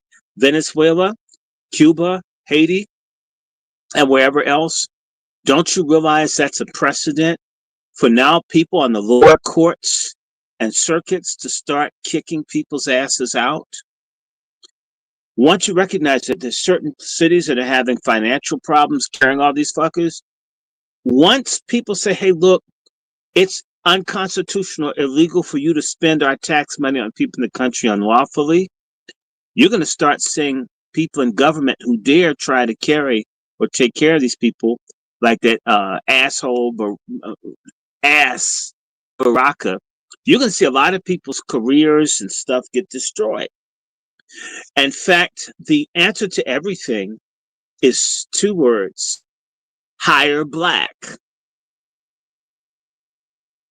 Just say go and hire black. That's my response to anybody. Who's going to do the work? Black people. We're doing it all along.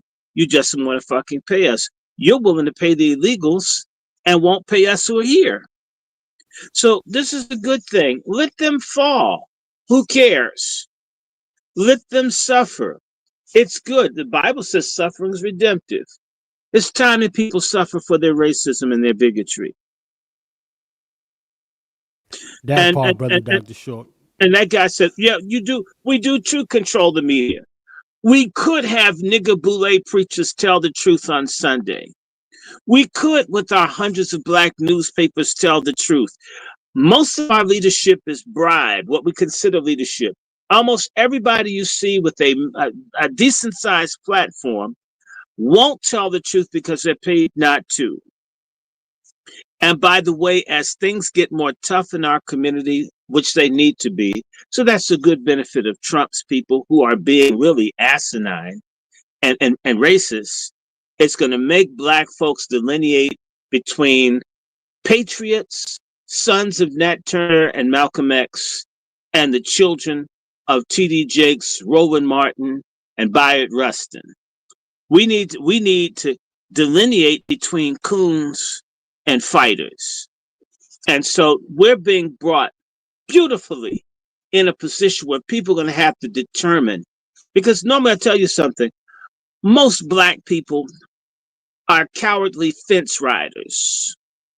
We need to put an electric current on the fence and shock their ass to fall on one side or the other. Can I say something real quick, Dr. Short? Go for it, Baltimore. For all the people that say we don't control the media, Cash App Chef C right now and support the channel. Cash App. The main reason we don't control the media is because we never want to come out of our pockets and do what every other race of people do. Absolutely. They can Cash App Dr. Randy Short. I can't even use one of my platforms. I got censored. So they keep giving strikes. You know how that is, Chef C. We put it out there and some coon reports us. Yeah, it's the same. It's the same thing I said about the Asian dollar.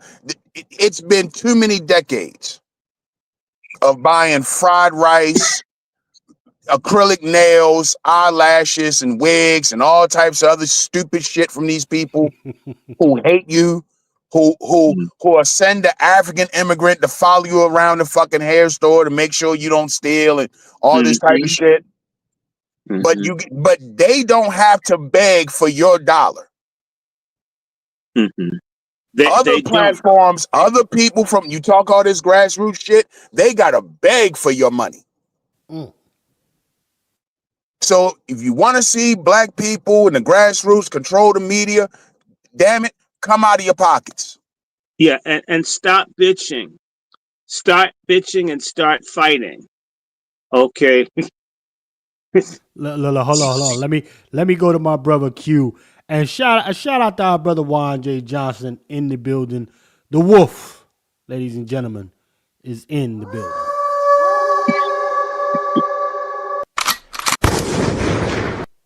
Shout out to our brother Juan J. Johnson is at a situation right now, but we gonna catch the brother Juan J. Johnson on another side. Listen, you want to support the program, $FTS49, like my brother ABM said. Support the program, $FTS49. Let me go to brother Q. Q, man, listen, sir, white fatigue. It is I would say they do more so hire mercenaries than anything. They do more hiring and subleasing their aggression out, man. And you got talking heads like this who step in for them. I mean, it's look at her. She living nice, right? This girl, now let's be clear. For those who don't know this Lindy chick, she's been running a bunch of different campaigns for folks over the years. She's been a part of those circles, ladies and gentlemen. Okay. She knows all the players. All right. Now, I mean, we're hearing some rhetoric from her, but is she saying anything else that we haven't heard in these social media streets from us? No.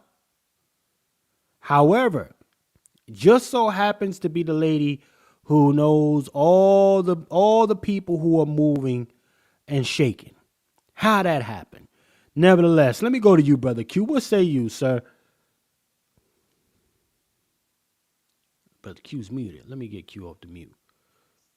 There you go, brother Q. You can hear me, right? Yes, sir. Loud and clear. Okay. I am very, very familiar with Lindy. Very familiar with her work. She was very instrumental in Vice President Harris's failed campaign. Come on. And she left the Democratic Party right after the election. And she's been, as they say, spilling the beans. Come on. I will say from this conversation, Chef C, I'm not going to take the angle that you guys are taking. I'm going to take the angle that she's getting her Chinese wake-up call. Oh. She's getting the realization that the Democratic Party is full of shit. She's getting the realization that the Democratic Party uses these buzzwords, DEI, minorities, speaking for disenfranchised people, and all those talking points don't lead to tangible results. They lead to these people want to stay in power to get close to elite whiteness. And once she's seen the fallacy in their policies, she got woken up. She got woken up to the realization that that party and what they preach is not really what they practice. They practice to get along, to go along gang. Now, I'm not saying that the Republican Party is any better, because the Republican Party has a lot of shit with them too. However, where she's coming from and what she's been about and what she's been exposing the last year about the Democratic Party, their campaign, President Biden, and that's the last segment I know you're going to get to. She been blowing the lid on it since the election. She has. And how they had a failed candidate in Vice President Harris, who, if you look at it, never was going to win, and why she was not going to win, and how America and how people got tricked out of $1 billion in their campaign. They got tricked out of $1 billion, raising money with that Go Blue, that Protect Blue, Act Blue. That was the name of their fund. They got tricked out of it because the Democratic Party played on the emotion. And this is where we get played as black people. I'm not saying all black people are Democrats. Our trauma is big business. Come on. Everybody makes money off of our trauma. That part. So if you see an individual who's constantly talking about they're going to address our trauma, we feel like that person or group may be an ally until they get what they want, and then they give you their ass to kiss. And this is what the Democratic Party has always done to us.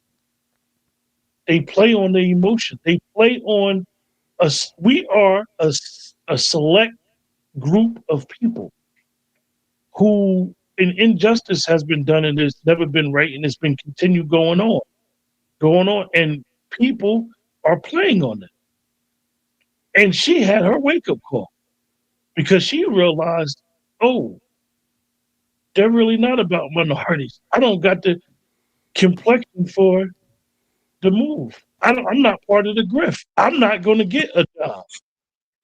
I'm not going to get elevated in the Democratic Party. And this is what happens. This is she got her Chinese wake-up call. As Paul Mooney said, you get your nigga wake-up call.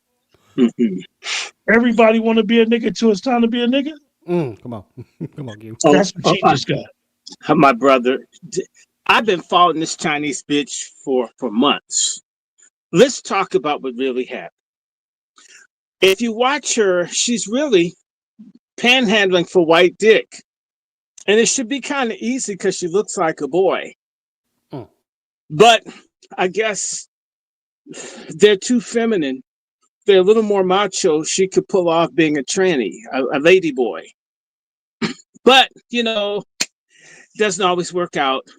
When you watch her, she's just crying to be an Asian babe that's abused by some white dude. I've seen this shit in the university. White Asian women that want to fuck white men. Tila Tequila. Let's just get real with this. Let me tell you something. Back in 2007, I got invited to come to University of Maryland to speak to some Chinese students from the Republic of Taiwan, right? And I don't know, we're supposed to talk about race, whatever. And I understood these people are playing with me. I said, well, shit, I like playing too. So I said to them, I know what you've heard about us. And I put up the N-word and all the other kind of stuff. Then I says, but let's talk about what we know about you. And I put up gook, chink, slant, all this other kind of stuff. Oh, shit. Come on. And said, that you guys have small dicks, blah, blah, blah, blah, blah. You're dope dealers. I said, and I start putting the little images up, and these motherfuckers start getting upset. I said, but you know what? And someone says that's in the past. I said, you know what? It really is in the past. But let me ask you Chinese guys, have you gotten any attention from any of the Asian American women since you've been here at University Park, University of Maryland, College Park? Do Asian women look you in the face Do you think you have a chance of getting some sex or even a relationship out of any Asian American woman that you've met since you've been here? They all drop their heads. And I says, what color of men do the Asian women go with when they're not black? Since we're such bad people, okay, I'm gonna just make us zeros. And they says they only like white men. They don't like us. I says, okay, now we're gonna go back to the bad black people. Do you feel like black people are out to get you, to hurt you, to harm you? And they all says no. Actually, if you smile at a black person, they'll smile back. If you speak to, they're the only people that really treat them like humans. It says, yet you hate us. And yet we've been taught to hate you. But your own Asians, if you were to stay here, would you want to live in this country? And do you think you could get married in this country? And they says, let's be honest, you'd have to mail order a woman because none of them would take you. They want white men. And if they're really out there, they want a black dude because black hits the spot. I said, but let's get off of sex. That's not really fair. That's not fair for me to talk to y'all, about sex. Okay. How did you guys feel when the Korean dude killed all the white people at Virginia Tech and the room got deadly silent? And then they all said, we felt like the white people wanted to kill us all. Says, anybody black bother you? They all said, no. The black people seemed to feel for what we were going through. This is, again, the bad, no good, criminal black people, the only folks acting human. You hate us and love the people who created this environment that makes you fear for your life. You realize how sick you are in the head, young people? And they started saying, yeah, we were told, don't give black people a chance. It's kind of frustrating because they act okay, but we can't have them. And the Asians won't have us. The whites won't have us. I don't want to be in this country. By the time I got through, I had no idea when this was being filmed that there was some white people monitoring the discussion. When the session was over, I was supposed to be invited back. Instead, I got banned from coming to the campus to speak. I know that's white. And all the Asian kids said, please come back. You're the first person to be honest. And and I don't like these white people. It's like, it was wild. See, the ones who've been here a long time have decided that they're going to be white, even if it means, in fact, most of them marry white people to escape because they have acute self-hatred. In fact, they're called bananas, yellow on the outside, white on the inside. Mm. Among the people who have pride, they despise these people. And this woman, I've seen this, she doesn't have enough ass to twerk. She's trying to get a white man. She's like, I'm the good, loyal Asian woman that just loves America. I work hard. Why can't someone slap me in the eye with a penis like they do in a porn film? I love white guys. And it's not working. She couldn't get any because she couldn't compete with the sisters and the Latinas and the Democrats. So she went over to the Republicans and she still didn't get any white dick. And she doesn't want to be a lesbian because her parents wouldn't put up with it. So on top of that, she thought these Asians, the America that most Asians live in is since 1970. They didn't come up with Chi Chi Chinaman. They didn't come up with Susie Wong and Fu Manchu and all the shit I grew up with. Born in 65. The same way Mexicans don't know about the Frito Bandito and all the movies about criminal, drunken, no good Mexicans that piss in the street and kill everyone.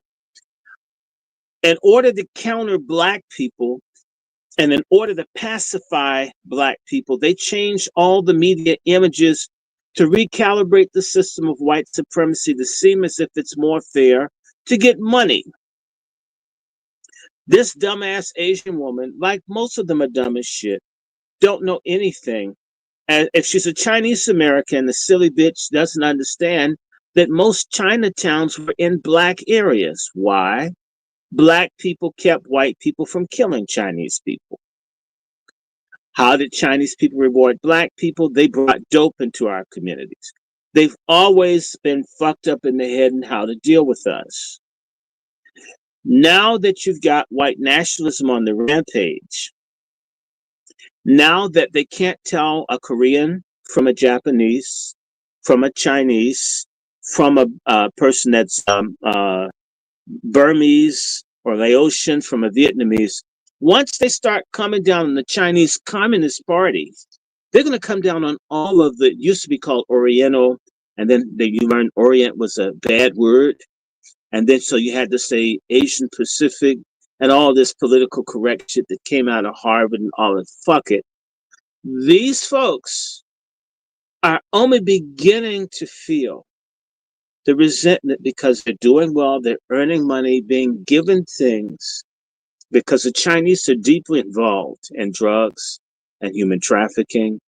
And they've been very careful not to really put on blast that the fentanyl that's killed 1 million Americans, the Chinese sent those ingredients over to Mexico for this to be made. The Chinese are waging chemical war on Americans, and Arabs and other people bringing dope in. It's killing disproportionately white people, although we have a lot of black junkies, a lot of folks who are dead to us who are never going to be worth a goddamn, who are determined to be career druggies. I've got a family with lots of them. I care, but damn, you could never get them to do 12-step. Or if there was 12-step, they'd want a blunt on each one of the stairs. So that's what this lady's about. If you watch her, she's using coded language to say, I hate black people. In particular, I hate black men and I hate black women. And she's frustrated that white people don't want her.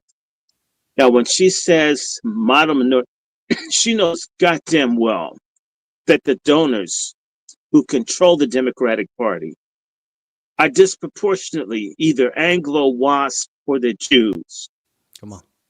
These black people are basically functionaries. These are people with jobs that do what white people say. But she's so determined to get a white dick, to get that white pat on her flat, pale ass. She'll make it out that black people are punishing her. She picked on that. What's that nigga that looks like Mahalia Jackson that just left the head of the Democrat? Jamie Harrison. He looks like Mahalia Jackson after she's had chemo. He does. He does. He's the nigga that Sister Sean and JD ran out of Howard. I was there. I filmed it. This dude is a prop of white people. I said and watch. The only thing he talks about is gay rights, abortion, voting. He has no black agenda. How does this bitch construe this guy who ran for the Senate in South Carolina as some kind of black radical that's oppressive to other minorities? Let me just say something about this lady. You can tell that she's highly manipulative. She's very dishonest. And she feels entitled. And in reality, if you put her around other people, Latinos and other folks, who basically, they're correct. Asians have it easy as compared to the rest of us. Bitch, you ain't showed us nothing. And yes, because of racism, white people will give to you. But it's not an insult that you're getting because of racism. You get more access.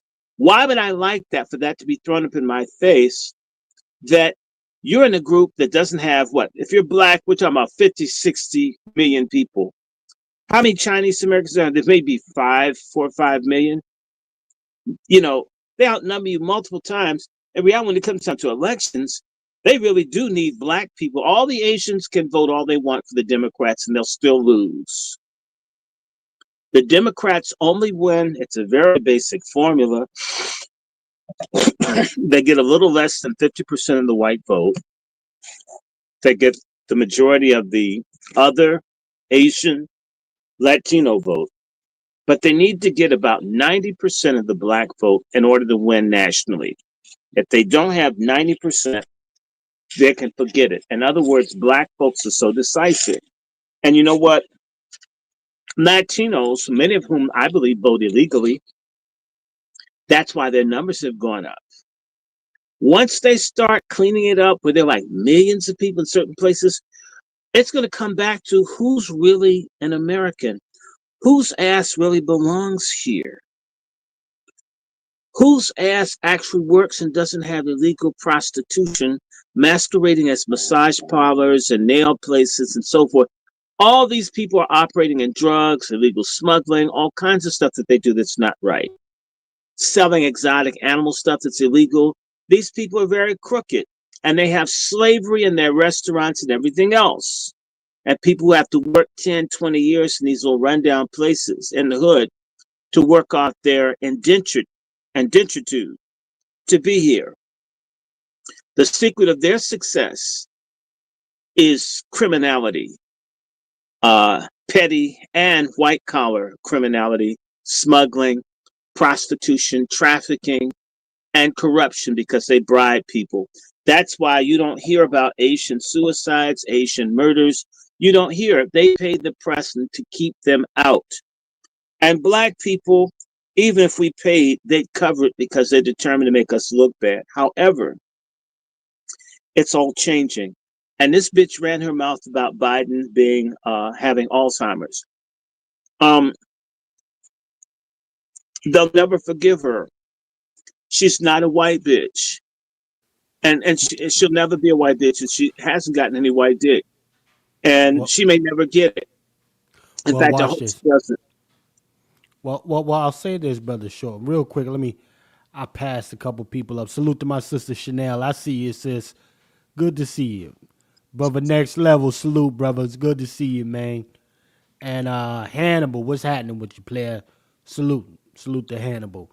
I had missed a few people, but I just want to say this here. Let me spend some more of this.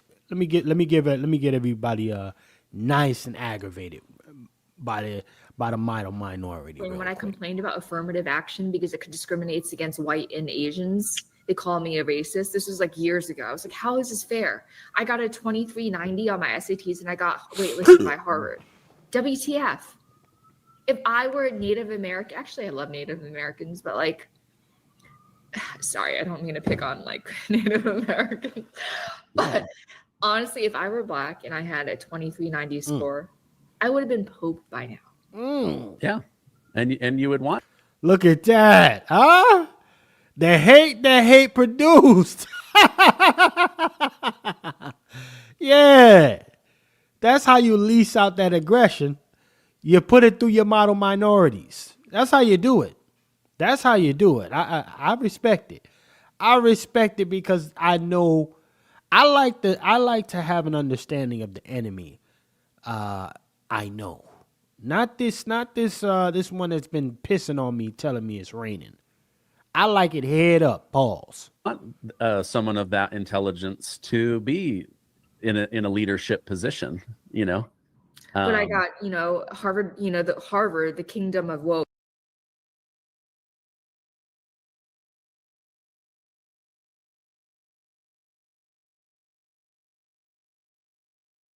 Oh, that just stopped there. Okay.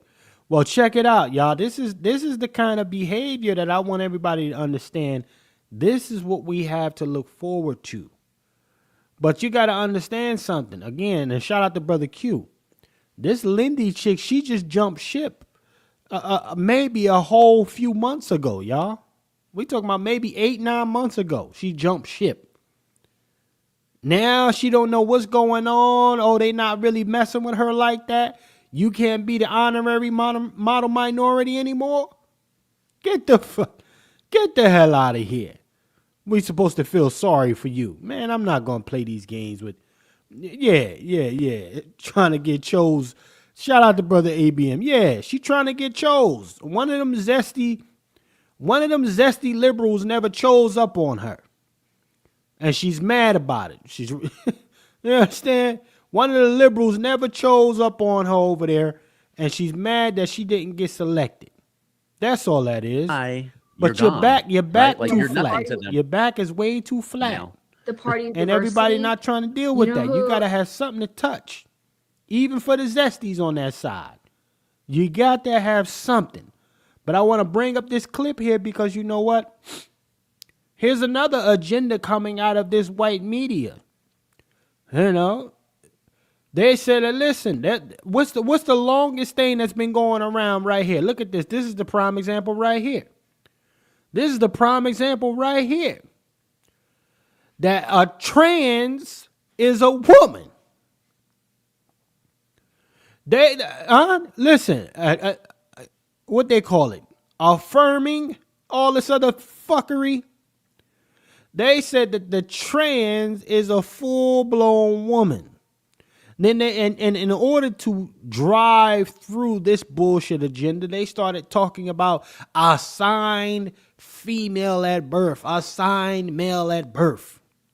Well, this person, because they're so confused about who they are, they're going on killing sprees. This trans right here killed this young man right here. I believe he was only a postal worker. Okay, let me see this. Hold on real quick. Yeah, the brother was only a doggone deli, you know. This brother was only a deli worker. Okay? She went off. Well, he went off. He went off. Let me be clear about that. Hold on. Let's really be clear about that. He went off on young bull right here and stabbed him up. Stabbed him up. So those pills, those hormones couldn't get you to calm the fuck down. So you went on a rampage and stabbed this brother. Stabbed this brother. We're hearing about the increase as well as far as the aggression coming from these confused individuals toward other people. But this, you know, your media, white fatigue, because I'm getting tired of white folks trying to hide their aggression behind other shit. Okay? Telling us that this is a woman. No, you got a penis, dude. You was born with a penis. You threw on a wig, you had some surgery, you took some pills, and now you a female? Get the fuck out of here. Now we got 50, right. Shout out to my address. All right. Shout out to my address. We got kids around here running around, very confused about what their sexuality is. They talking about binary, all this other fly, talky, catchy, stupid shit. They don't know what's up or down. But they know that they can go and get their penises cut off, their breasts cut off, their freaking vagina sliced up. Well, Chef, they know that the penis goes up and tits hang down. Everybody knows that. Right. Right. But this is where I'm talking about as far as the deception. The ultimate goal has always been to attack us, black folk particularly. Let's be clear. Oh, here we go with the racist stuff. Here you go. No, there's an agenda. There's always been an agenda. We're looking at your brother Biden right here. Very confused. We were told by this, told by all of its proper media programs, MSNBC, CNN, that this man was functioning at a high level. Right? Nothing to see there. Biden is good. He's got it under control. Right? That's what we were told. Then we come and find out that, hold on, my guy, you're not even running your own fucking office. Let's really be clear about that. Who stepped in for Biden? You all might ask. Who stepped in for Biden? Because, again, Jill, she told us he was good. Right? He answered all the questions phenomenally. Right? Jill said, ain't nothing to see here. Y'all overdoing it, man. Let's check it out. There was more than one person running that Biden administration. And it for damn sure wasn't your boy Biden. Investigation into the cover-ups of the White House cocaine, the DNC pipe bomb, and the Supreme Court abortion leaks. The last 4 years, one big cover-up. Comer told us the other night that he's already subpoenaed Biden aides to come in for depositions. And he'll be issuing subpoenas to Hunter and Dr. Jill, too. Sometimes when you confess to a crime, you feel better. A big weight is taken off your shoulders. Liberal philosopher Sam Harris said, "I'd destroy democracy to beat Trump."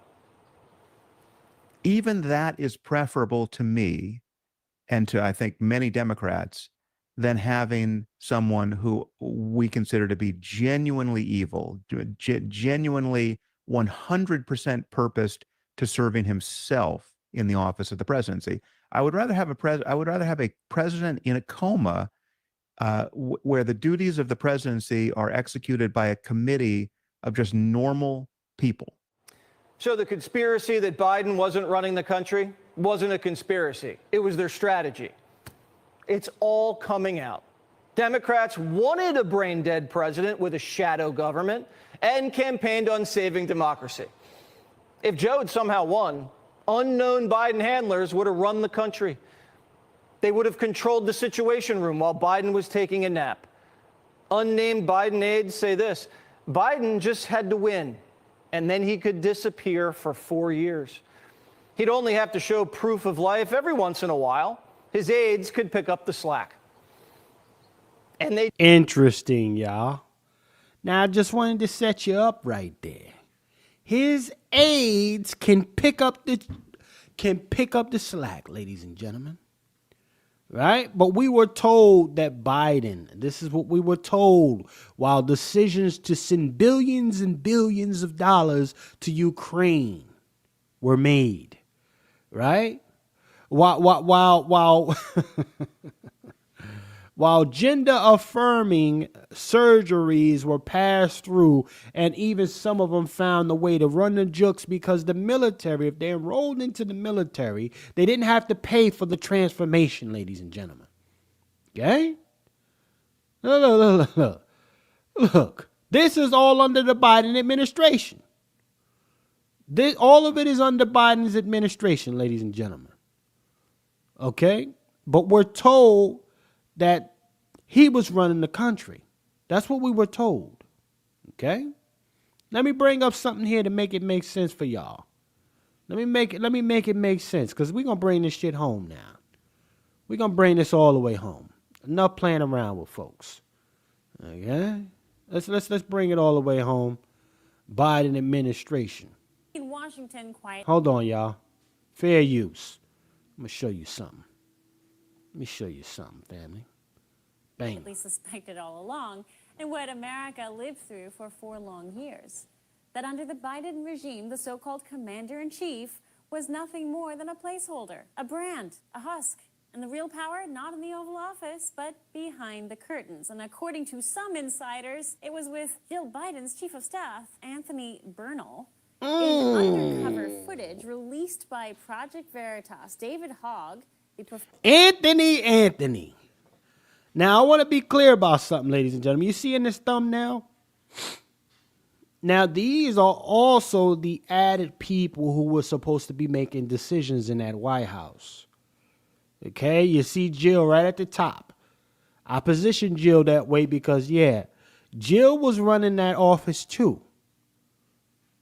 Jill pushed through a lot of those bills, y'all, while Biden was tripping up Air Force One going into the cockpit. All right? While Biden was sliding across the floor after he just had a speech, Jill was making some shit happen. I just want everybody to understand this. Let's keep on playing, though, y'all. I ain't gonna mess with you. I'm gonna bring you up to speed. Biden was nowhere to be found for at least the last 3 of that 4-year administration. Professional activist turned DNC vice chair spills the kind of truths you're only supposed to share when the cameras are off and the Chardonnay is flowing. According to Hogg, Anthony Bernal didn't just help manage the First Lady's office, he ran the entire White House. Yes, nice to meet you. Yeah. Now, fair use. Let's wake this up. Foundational question for me is, like, how corrupt is the DNC? If so many people knew, or few people knew about Biden, well, the president of the United States. I mean, I think the fact of the matter is the DNC is always going to be like a campaign arm of the president, ultimately. The bigger issue was like the inner circle that was around Biden. That's it. And I can't stress you enough. Like Joe Biden's chief of staff, like had an enormous amount of power. Joe Biden? Joe Biden's chief of staff. That was like an open secret at the level. Like, I would avoid him. Like, he was scary. What was his name? Anthony. According to Hogg and corroborated by other former staffers caught on camera, Bernal, not Joe Biden, not even Ron Klain or Jeff Zients, was the invisible hand guiding policy, access, and internal decisions at the highest levels of the federal government. One DNC figure described Bernal as a Wizard of Oz type, except in this case, the man behind the curtain wasn't trying to protect the republic, he was running it. This is no longer speculation. This is confirmation from the mouths of Biden's own party that the Biden presidency was a puppet show with Bernal in the wings pulling the strings, at least according to Hogg, who should know a thing or two about this, right? Bernal, a longtime Jill Biden aide, had no electoral mandate. Now let's hold it right there. See, family, I was trying to shout out to the almost 90 plus in here. I was trying to keep this low. Now, remember, we began to see the breakdown of Joe Biden, particularly the last 3 months of his campaign season, right? We started seeing more from Jill. Jill became the mouthpiece. She's always been a mouthpiece. And she looks like Alice Cooper if she took the shades off. Agreed. But see, what we saw, ladies and gentlemen, was what he was what we thought he was. He was a deteriorating, washed up politician who had no sexual business. Predator. Right. A pedophile. Yes. Deviant. All of the above. Thank you. Incestual, but nonetheless. Hallelujah. Okay. But Jill saw that in order to keep the finesse going for all the goofies, okay, she had to step in. And some moves had to be made on the back end. This guy, along with Jill and the people you see in this thumbnail, these are all the hands of Biden administration. Look at this thumbnail, ladies and gentlemen. This is your Biden administration with the addition of Anthony here. That's who ran the White House for the last 4 years, ladies and gentlemen. And then I would listen, my recommendation to all of you who are watching is to then go and look up Anthony's investments and his partners. And then you will have the answers that you need when you say, why was this policy pushed through? Right? Why was so much money constantly sent to Ukraine? I'm just trying to point you down the road that y'all need to go to. Let's play a little bit more, and then I'm going to go to Brother Q. No Senate confirmation, no public accountability, and yet according to these insiders, he wielded more influence than most cabinet members. So let's pause here. Imagine for a moment if Melania Trump's chief of staff had taken over the West Wing. Imagine the headlines, the impeachment hearings, the 25th Amendment panels that would start flowing. But when it's the Bidens, the media and everybody else just shrugs, because to them, a silent coup within the executive branch is only worth covering when it's fiction. We get all of that. And this is why I say the master of deception. Ladies and gentlemen, this is why I also titled this, What's Good is Bad and What's Bad is Good. Okay? We have watched deception after deception take place in that administration. And let's be very clear. it hasn't stopped because we got a new president. Yeah. I'm gonna do that too. Don't get it twisted. Okay? We're talking about the same bird, just two different wings. Let me go to Brother Q. Sir, Brother Q. I mean, listen. Clearly Biden wasn't running that White House falling downstairs, upstairs, and on the stage. There's been 3 different types of ways that Biden has tripped. So you're telling me that this guy was running the office? What say you, sir? Oh, it's funny because this is a remix of 40 years ago with Ronald Reagan, like the Sister Star said, where Nancy was basically running the White House. So you would think that something like this wouldn't be able to happen again, but it comes a point, like you said, Chef C, that people have to do the research. People have to understand what was being said prior to him and even becoming the president, and how they was basically using Ukraine as a way of funneling money, him and Hunter, and having the chief of staff and having an investment in the funneling of money, funds, arms in Ukraine. Come on. And you know, I'm at the point when it comes to stuff like this, I'm not saying that the American people don't care, but obviously, if they don't think it's important enough to stand up to hold these people accountable, I'm not going to do it. Because the bottom line is people were told. People were told that this man was the way he was. People that have been around, someone on this panel, Dr. Short, been talking about it. And we just forgot that this man did all this stuff while he was in the Senate. He did all this crime, all this hatred towards black folk, and then they just thought that he changed. He matured, right, as they would say. No, the bootleg got bribed. Traitor black people got paid to lie to us and to deceive.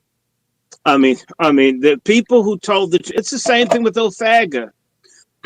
We've got an element of the black community. They are traitors. They're worthy of death for what they're doing to us. And until somebody gets popped upside the head with a tomato or an egg, or someone's car get a tire hole punched in it, and for people to say, we're going to get you bastards for doing this to us, we're going to get you. Until that happens, until black folks say, we're going to get physical with traitors, and the other side is offering money for them to destroy us, they're going to follow the money. And and we shouldn't have to buy people. As I said, there's got to be fixed punishment for people who would do this to us, must pay for it. And I'm serious. I mean, look, people can say what they want. When they talk about the Black Panthers and the medical care and all that stuff, do you really think that black doctors and other people just were willing to help poor black people? Do you really think that black people that have are any different from white people that have? You think that black people that are successful are less selfish and more humane than white people? You're out of your damn mind. In reality, the Panthers let people know, we'll beat your ass if you don't give a couple of hours to help the community. Which is why when the Panthers were being murdered by the police, there was a delightful silence of the black elite. How dare someone tell me I have to give a damn about broke black people? In the words of the Omega Sci-Fi Negro at University of Virginia, he told me, we destroyed all the people like you, Short. Why do you exist? He said this to my face. We got rid of all the people like you in the 60s and early 70s. I hadn't even done anything. We got rid. I mean, you're not supposed to exist. I mean, I'm not supposed. I mean, this is how they feel about us that don't want to suck ass for dollars, or for at least biscuits or crumbs, or just suck ass for general principle, right? We're not supposed to exist. There's an element of treason in our community. It's in our churches. By the way, if you notice that TD Jakes, he's I don't know if he has the AIDS slim fast diet or whatever it is, has made his ass smaller. Some people said Ozempic, and I said Ozempic. But I mean, you got the ears of all the churches, and you can't open your fat black mouth, you goddamn disgrace, to talk about racism once in 40 years. And all the other niggas that have sat under these prosperity bitches. I mean, these people, they could kill all of us and it wouldn't move them. So back to what I said, the reason that the Panthers got stuff is because people knew they better do it. They were made to do it. It's the same way that Trump and them are doing things for their white base. They better do some of the things that these people think that they want, even if they're betraying them with the tax cuts. We're the only people that have folks who supposedly are like us, that represent us, that don't have to do a goddamn thing for us. Because you know what? They'll go to a church or an event and people want to take pictures and say, ooh, he's a congressperson. Or my words to your former congressman, Brother Quentin, I asked him to his face, what the fuck use a nigger congressman and congresswomen if they don't protect black women and girls? Sir, that's a quote, April 5th, 2011, to the face of the congressman. They don't see people like me. Either people want a job, they want to hook up, they want something. We don't have anybody willing, like Brother Wolf, to wage war on people who, or confront them. There's an element in particular, too many black men are like this, where it's just go along to get along. I don't follow politics. I just want everything to be. No. Folk are at war with us. They've been at war with us since the Pope put those bulls together in the 1450s. There's not a goddamn thing I could do about the war waged on me other than to fight back and resist. And until we show our traitors, we'll get your black asses first.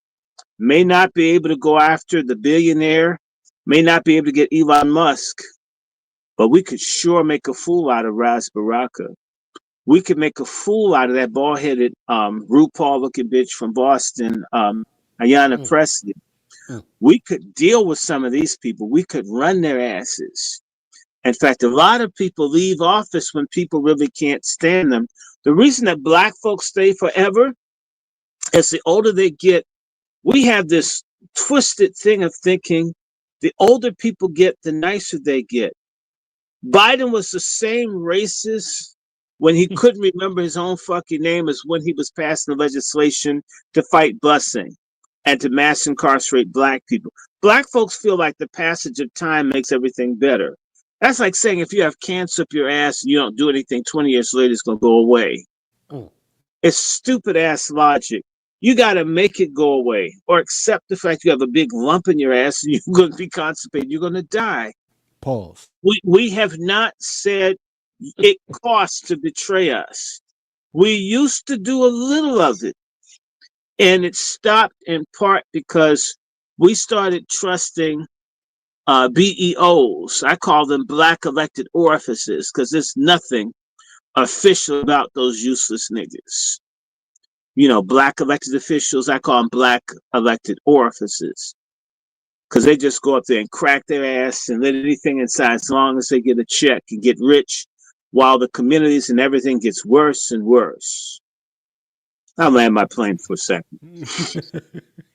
Listen, brother Dr. Short. TD Jakes heard you talking about him, sir. And he got a word for you. If they don't protect black women and girls. Sir. Swallowed up. Have you That's ever been quote. swallowed up? 5th, Have you gone through a time of swallowing where everything was... Well, he's been swallowing. He's been swallowing, and I'll tell you something. This whole Diddy trial, not that we're going to go off on that, but I did want to say this. A big part of of what's happening now is a lot of frustrations that we even exist and we can't make people feel better. And white fatigue is real. Black fatigue is like a combination of white male angst over low sperm count and erectile dysfunction and other stuff that masquerades as being good mad. You know, they've watched some interracial porn and they sit up and complain that, you know, the guy's got a vein on his dick that looks like a 5-year-old's arm, and they want to come and beat him. I mean, you know, it's not our, you know, why are you guys looking at this stuff? Anybody white listening, why do you sit up thinking about another group of people's dicks unless something's wrong with you? And maybe it's because you think your dicks are so small, so many of you are pedophiles. Pause. You know, screw somebody your size. That's legal. Instead of trying to change them. I mean, anyway. And I wonder, that dude that you just showed that did all the stuff about, I wonder if he's into pedophilia. Because all this weird stuff was going on, just crazy stuff. I'm thinking, did they even poll anybody? Just so I think that dude's unnatural. In fact, remember they said that Jill had an advisor who was gay, and he had all the power in the White House. Okay, and by the way, Jill always looked kind of macho to me, and we need to remember that she was another man's wife and sold his ass out to be with Biden. And yeah, she's a hoe. I mean, a successful hoe. She could give Kamala some pointers. Well, everyone's giving Kamala a pointer when you think about it. Anyway, let me stop again. Someone else. I'll say this, gentlemen. We're gonna get ready to shut this thing down. We have covered what we need to cover. So, brother ABM, man, your final any final words from you, brother ABM, man? Salute. See if ABM's still with us. Okay, let me see. All right, well, let me go to brother Dr. No, I'm here. I'm here. All right, I'm here. Salute. Hey, hey, look, this is serious business. I mean, you know, this whole vote blue, no matter who shit, that's what got you a shadow government. You know, a lot of us, most black people are just fucking dumb, and it's, we can't afford stupidity.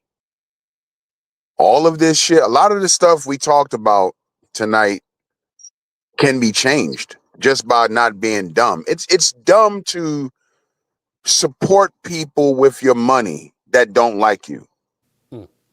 How many times do you have to see these videos of Asians and Hispanics and all this and the racist shit that come out of their mouths about us?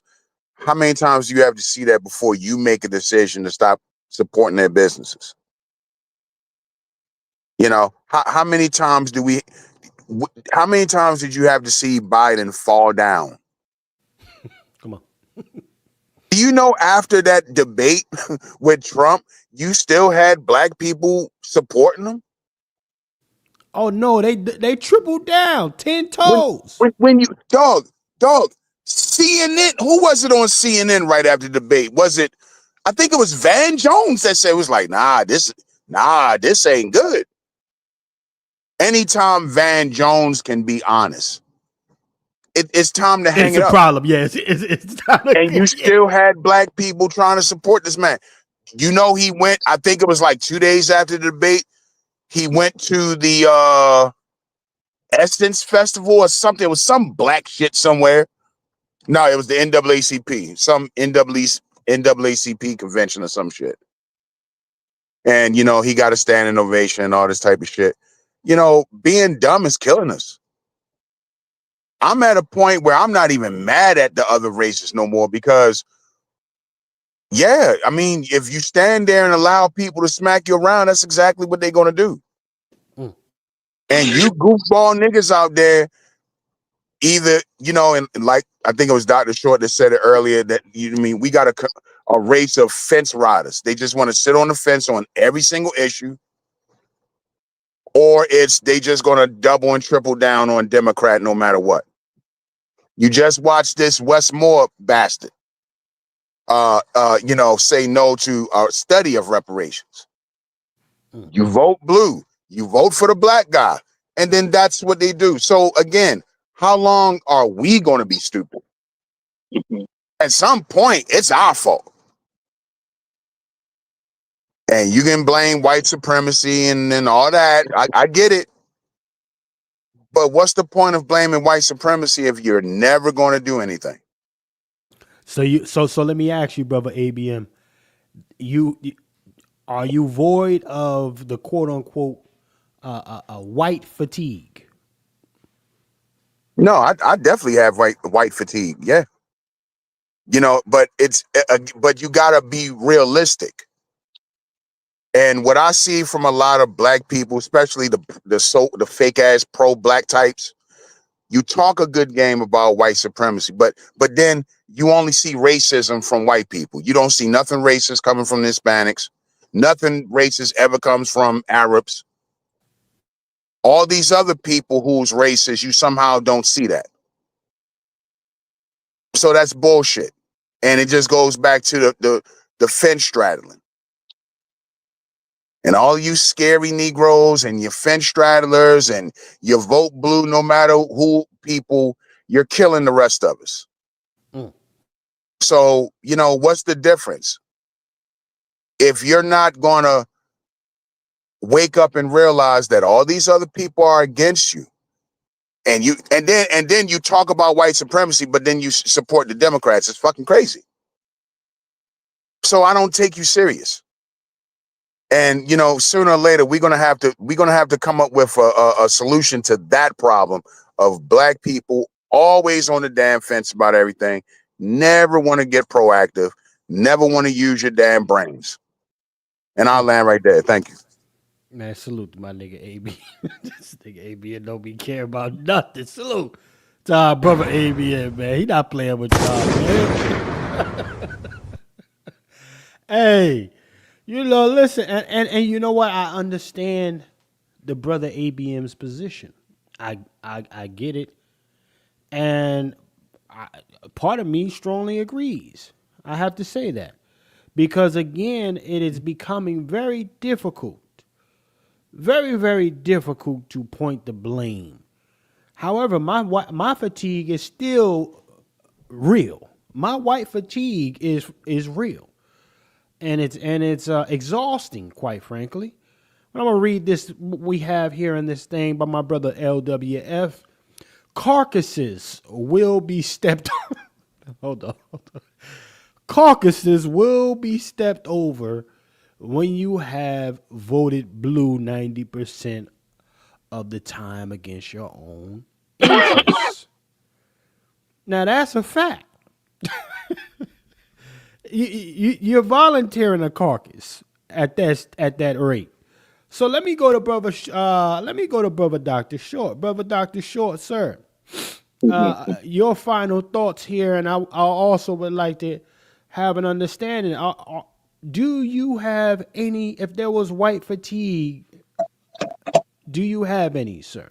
I was born with it. It's congenital. Excellent, sir. Elaborate, sir. Well, just I can't recall not being sick of this stuff.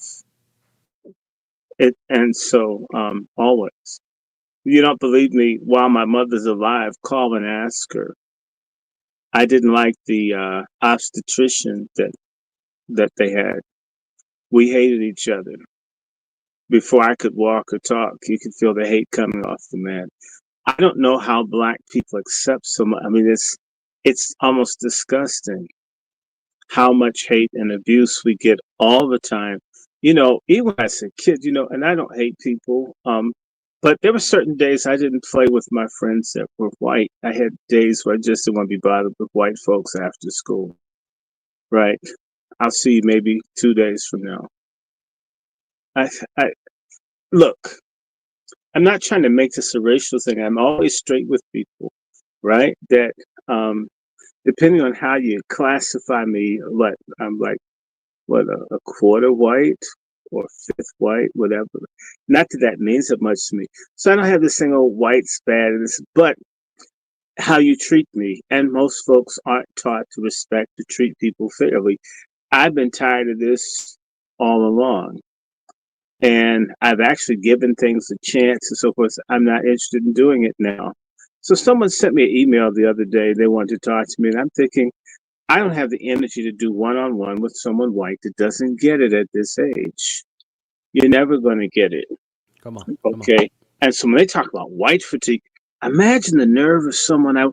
I don't want to do one-on-one with you. You want to know something about black people? It's called a fucking library. Go to one. Read. You can find shit on the internet. Isn't it interesting? White person can have one bad experience with and just hate all black people forever, teach to their kids for generations. And yet black people can have a trillion experiences that are negative with white people. And we're told to keep staying open and keep forgiving, and fuck that. No. I want a divorce. If you like Tina Turner walking out on Ike, then like us walking out on white racism. Okay, you go someplace, I'll go mine. I think that's fair. Well, I'll say this, sir. On your final thoughts here as we get ready to wrap it down, what are your final thoughts here, your final words? Then I'm going to go to Brother Q. My final words is of apologies to all the people who are used to seeing me on the Angry Black Men's Book Club. They gave me a strike. I don't know what the hell they gave me a strike for. I was saying, oh yeah, I had a picture of a white woman in a bikini, and they said that was nudity with clothes on. So I now have 2 strikes against my platform. I'm gonna have to go to Rumble, Chef. I'm sorry. Those of us who are honest, that keep it real, that talk about stuff, we face censorship. And you know what? If you won't fight for freedom of expression or freedom of speech for all the folks who watch these kinds of shows or programs and won't speak up, you're part of the problem. So on behalf of Angry Black Men's Book Club, everybody that follows me, you should know if you don't see me do anything, it's not because I don't have stuff I want to do. Now they've decided to silence me. I'm going to have to make it over to Rumble and some other shit. But you know what's interesting, Chef? When we go to Rumble, the people won't be there because, you know, niggas are obsessed with brands. They want to be on the platform where the white supremacists do the censorship. It's sort of like a woman that wants you to screw her through a garbage disposal. So your dick gets grounded before it gets to. I mean, we can do better. We're very, very lazy as a people. And for all the folks who love what I do or are listening, beyond Pat Talk, they need to remember how to support this platform and my platforms, and remember to, in particular, I'd like to share books and literature. That there is a Patreon, Dr. Randy Short. There's a Venmo, Dr. Randy Short. The Cash App is $ Dr. Randy Short. There's a PayPal, wrandyshort@gmail.com, and a Zelle at wrandyshort@gmail.com. We're putting out all the information to help people understand why we see things as we do. Understand we get great opposition through our phones, through being shadow banned, through the algorithms changing, through people persecuting people that let us come on their platforms. We must find and create a way for us to be able to share our thoughts and our ideas. In lieu of that, find someone telling the truth and support them. Like Sister Hyman, there's this lady every so many weeks, she'll drop like $5. And if I consider I got almost 3,100 people that follow, can you imagine if in a month, if each of them gave me $1? We could really expand. You know, we're talking about Chef C. There are thousands of people watching these things, but it's interesting. They watch it, they love it for the novelty of it, but won't do it. I've watched other people do shows, and they're not even saying real shit, and people are super chatting them out the ass. Is it that our people pay to be lied to or entertained, and we would starve anyone that would tell us the truth? But as Brother Lone Wolf says, you just might be a carcass that will walk over. And so, let me just say that we're going to have carcasses. I see people that are going to go. I've watched people die unnecessarily. You couldn't tell them. I mean, I have family. You go try to plead with them and they don't hear you. So white fatigue is real. If you don't have it, something's wrong with you. It means that you're a masochist. You like basically racial S&M, where you're on the receiving end of the abuse. Okay, and trust me, racist tethers, mercenary agents of whites, bigotry, they're sadists, and that's something that they've learned. Blacks who don't have fatigue are self-hating masochists. I land my plane here, brother. And I like what you said there. Blacks that don't have white fatigue. That is the epitome, top shelf of a self-hating Negro. I just gotta tell you, man. So there's a special kind of a qualification that a Negro or Negress like that has. Let me go to Brother Q, man. Brother Q, sir, white fatigue. We gotta. Chef C, I'm laughing, Chef C. Come on, because I might be the self-hating Negro tonight. Oh no, say it. Come on, Chef C, say it ain't so cute. Chef C, I have coon and gatekeeper fatigue. I could deal with my racism. I could deal with my hatred from the door. I know how to navigate with all that shit. I honestly do. But what I can't do and I can't take, I got coon and gatekeeper fatigue. Because they uphold every principle of white degeneracy more than the white people do. They uphold it. They keep people down. They don't want to see other black people prosper. They have been in the way. They are the epitome of the caucus. Their caucus is in rigor mortis stage. It's rotten to the core. There is no bringing them back. There is no helping them. Once you become a coon and a gatekeeper in the black community, there is no reform. There is no help. These people are enemies to black people, and particularly black Americans. And we should treat them as an enemy. In every other community, state, country, they treat people that commit treason and treachery accordingly. And that's how these people should be treated. I applaud the brother for saying they should get thrown, hit with an orange or whatever, or an apple. It goes back to some shows ago, and anybody that didn't watch that Pat Talk, you see what happened when Bush went to Iraq, and they were offended. They hit that man with a shoe. A slide. A slide. A slide at him. Double dodge. We don't even do that. These people are traitors. So I have coon and gatekeeper fatigue. And it's an ascension. You see them, they start on the fence like the brother ABM said, and then all of a sudden they go full coon like the DL Hugleys. Look at this. You ain't gonna come. Regardless of who you are, you're not gonna come in our land and blatantly disrespect us. We don't care about your leadership. And just think about it, Chef C. The person who threw that shoe was vetted to come in there and be in that press circle. And they still stood on business. We need that in our community. This is 10 toes down. Yes. Okay.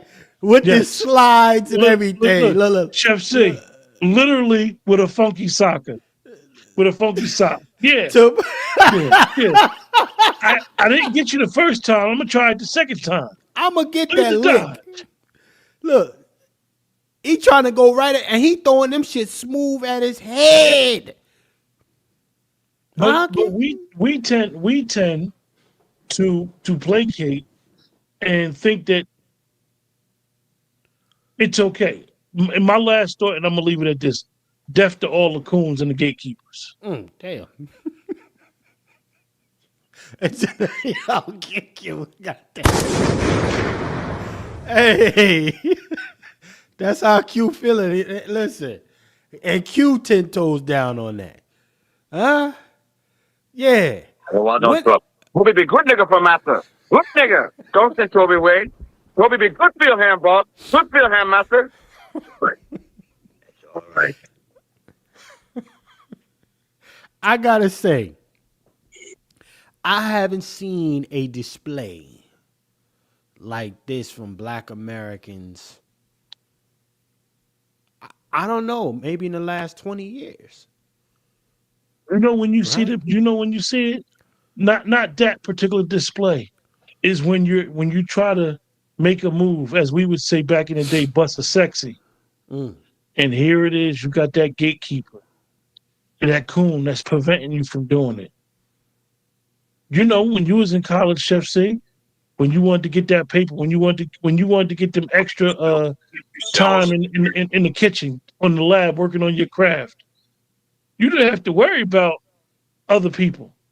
You had to worry about that coon. That say, oh, Chef C, you in the lab trying to get back extra help. You working on your sauces. You trying to do what you got to do before the final come up. Mm-hmm. These are the biggest threat. They're the progress stoppers. It's not white degeneracy. It's not. The progress stoppers in our community is the coons and the gatekeepers.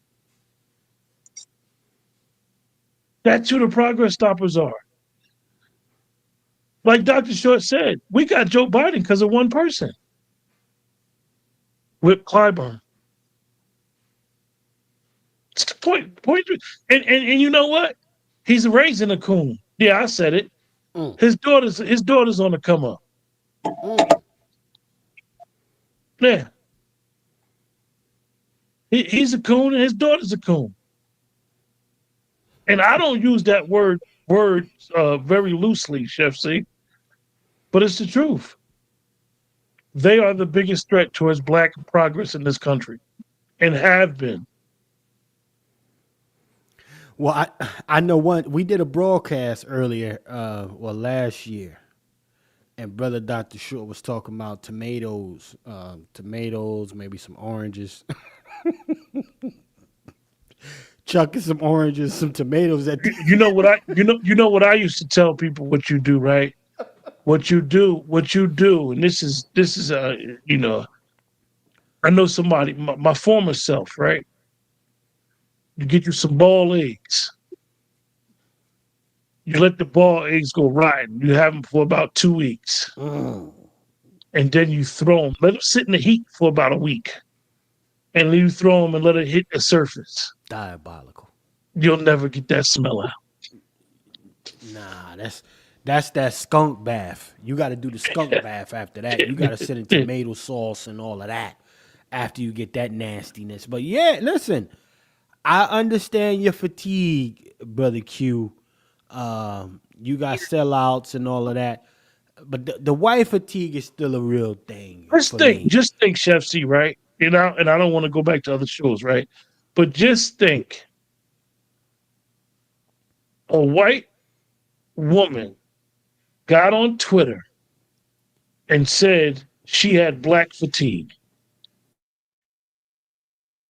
People went crazy, not realizing that our sister Mary Frances Wright wrote a book on Black fatigue and what it means. And she coined the phrase, They let that white woman redefine the word like they took woke from black people, redefine the word, and you had sellouts, coons, and gatekeepers doing shows and saying they had black fatigue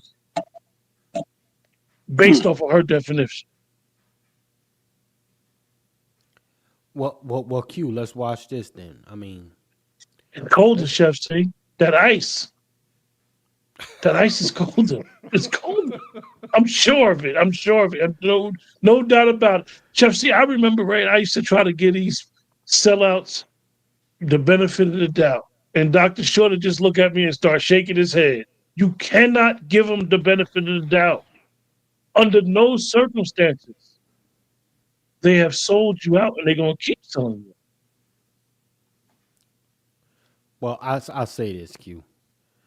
You know, white fatigue is a very real thing. I just gotta show this. I gotta show this slide one more time. But to your point, when you talk about the coon sellouts, well, look at that second slide going through the air, and the dude who appears to be Arab, he jumping out. And So they he's got- probably, listen, Chef C, let me explain to you. He's probably not just an Arab, right? But he's probably from the same tribe as the person that threw the shoe, because they got tribalism over there. Right. He's, listen. Coon busters forever. No coons never. Coon busters forever. No coons never. Oh, here you go. Come on, man. Listen. Yeah. I'm going to coin his phrase. Coon busters forever. No coons never. When Look. before y'all go to sleep, y'all raise y'all glass to the coon busters. Selfish. Well, I'm gonna say this: we have had, so many examples.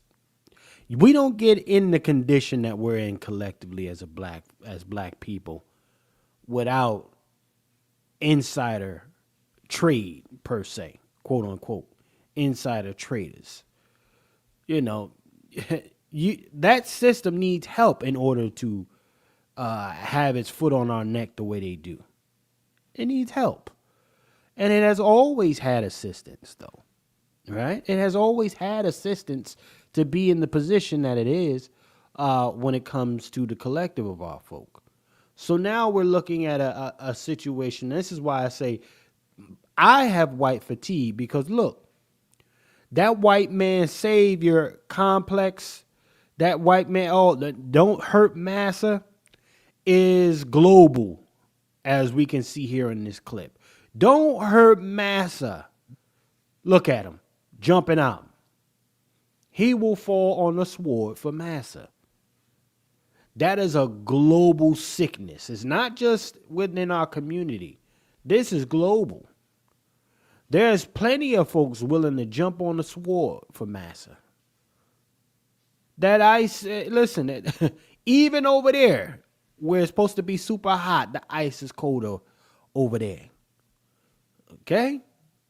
So this is a situation where I'm annoyed by the systems of this white degeneracy, the effectiveness of it, the co-opting of our psyche across the world when it comes to sympathizing and being empathetic and wanting to shelter this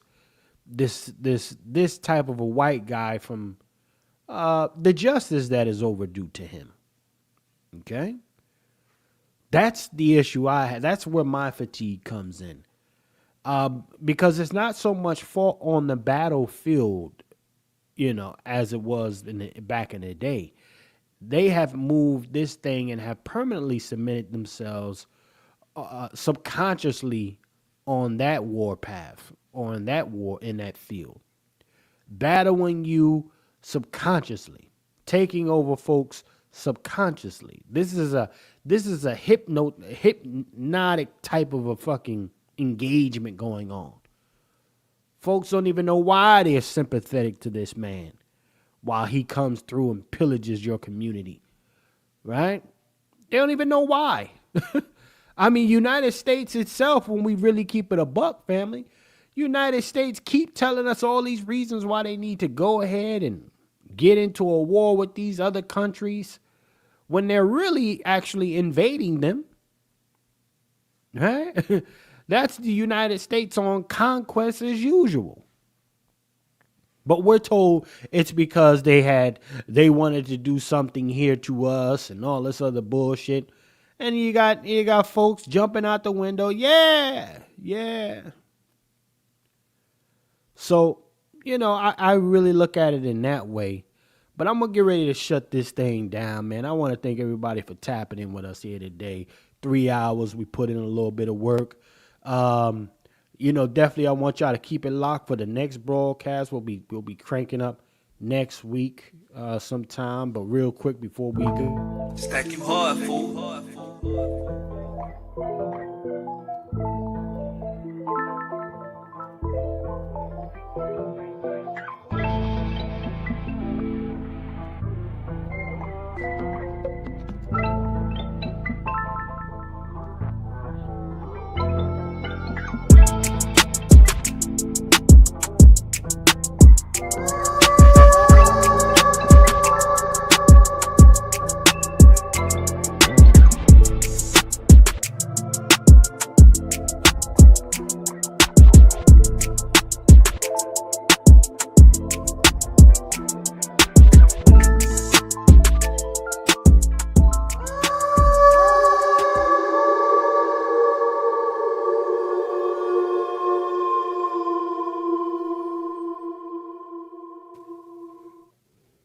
That's our brother Juan J. Johnson, ladies and gentlemen. Remember, for all your firearms needs, definitely check out my brother Juan J. Johnson, LWF Training. And I want y'all to all remember about our brother Juan J. Johnson. He believes that there is a lone wolf in all of you. So definitely go check him out for your firearms needs, ladies and gentlemen. I want to thank everybody for joining us here today. This was a good little broadcast.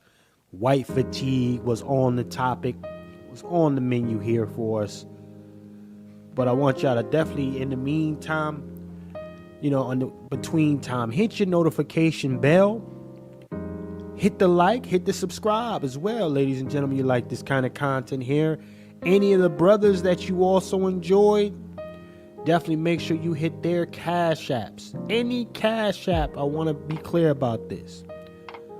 Any cash app that comes to this platform and it's meant for another panelist, make sure you send to them. If it comes to me, it will be contributed and put back into the platform here for On Their Necks. Also, for our alternate platform, the Cook Up, on that particular channel there, we do only food, ladies and gentlemen. I want you to go over there and subscribe to Cook Up with Chef C. The summer is here, so we're going to be spinning the block, doing some briskets and things over there. I'm going to show y'all some fly stuff for the summer. We might even do some pizza, as I'm considering getting a little brick oven situation for my patio. So I might show y'all how to do some fly stuff over there. Go ahead and subscribe, stay up to speed, and we'll keep you locked for the future, ladies and gentlemen. And I want you to also remember, the program is brought to you in collaboration, Bloodline Films.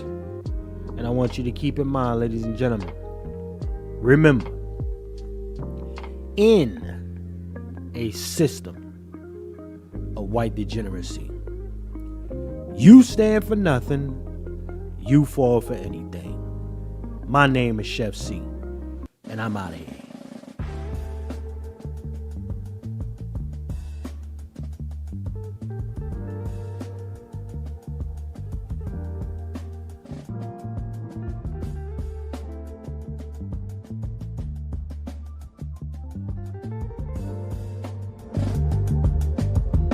Scared to death Negroes. are my enemy.